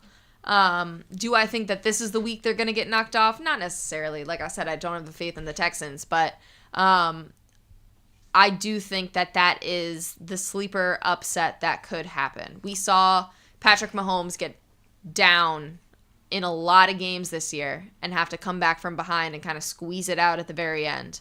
And, you know, that only works for so long. And, you know, playoff football is a little different. I heard Michael Irvin speak to this today, right? Okay. And he was, as a player, speaking to bye weeks and having more days off than opposition. And he actually referenced the bowl games and how the teams that had the off week actually lost most of the bowl games or whatever he was using as a reference, right? Mm-hmm. And then he said, but Kansas City is different because a lot of that is built on timing and rhythm. And Kansas City plays backyard football. And he thinks that that's why they have a record of being resilient to time off. Is because a lot of stuff is just based on chemistry, more so than timing and repetition. Does that make sense? Yeah. So I think it's interesting. I think Detroit actually could lose the game. That would be my sleeper or my upset if I was to pick one. One, because Washington has a way of making sure that the game goes to the end of the fucking game and they pull it off. Two, because Detroit has been successful through a million injuries and everybody's not ready for that moment. all the time. And I think that the young quarterback from Washington, I don't think he has any fucking filter. I think he's just out there playing football. I think on the Detroit side, there's a lot of moving pieces that have to be next man up that may make mistakes, and you may see penalties or anything change the direction of this game. That's who I would go with. What you think about that? I mean, I think it's a valid argument. I think at the end of the day, the Lions are going to rally behind Detroit is going to rally behind the Lions. And I don't know. I mean, I like seeing the Lions win in the playoffs just because they haven't in the past. Yeah. So I think that this is the team that is going to do it for them. And I think that they're going to beat Jayden Daniels. I mean, as great as Jayden Daniels is, at the end of the day, he has one wide receiver and a very shallow running squad. He has a strange nose for the first down, though. That he does. It's weird. But when you have a defense like Detroit up against you, it can be tough to find those outlets. So, all right, so who you rather play in the next round? Who would I rather play? The Commanders. Oh. So if you play Detroit, what happens? It's going to be a tough game. I mean, we beat Detroit in the regular season. If you play Detroit in the next round, what happens? It's going to be a good game, and we could potentially get knocked out. If you beat Detroit, what happens? We're winning the Super Bowl. Hey, now, look at you. I think if we beat Detroit, we're winning the Super Bowl. Yeah, I think if y'all beat Detroit, y'all got it. Yeah. I think if y'all beat Detroit, y'all got it. I give you that. I ain't going to argue that. But we'll see. We'll see. It's exciting. It's exciting. It's a lot of good You can never count Mahomes out, so you never know. I would never bet against my homeboy. You never know. But it's a lot of good basketball, a lot of good football. Matter of fact, I might bet against them on the app. I got to check out the odds for this week and see what they doing. But in real life, yeah, not really, because he's done enough to give him the benefit of the doubt in every situation. That's just part of being a consistent superstar athlete. So, I think it's time to get out of here. Kai just went live on Twitch and said, caption, I think I just got sued. So, I know all our viewership just went over there. Tap in the Kai stream. Yo, shout out to everybody that was here tonight. I ain't see nobody in the chat tonight. I don't think we even set it up. Salute to all of y'all. Like I said, we was going live more often than before, so we did it again tonight. And the news is heavy, so maybe every week, maybe not. And yeah, we got a lot of personal things changing schedule-wise, so we'll see y'all when we see y'all. But we appreciate y'all tapping in, and these clips will be phenomenal. Shout out to K from Found Production. Shout out my man C Cash and everybody else that's been a part of this situation. We'll see y'all next time. I am Mr. Fly Shit Only, the one and only Sippin' with Sammy, Sam Malone, Barstool Rug. If you ain't sipping with Sammy, you ain't sipping right. Please get your fucking life together. And we out this bitch. Damn, Sammy, you done fucked up. Thank you, Sammy. Thank you, Sammy.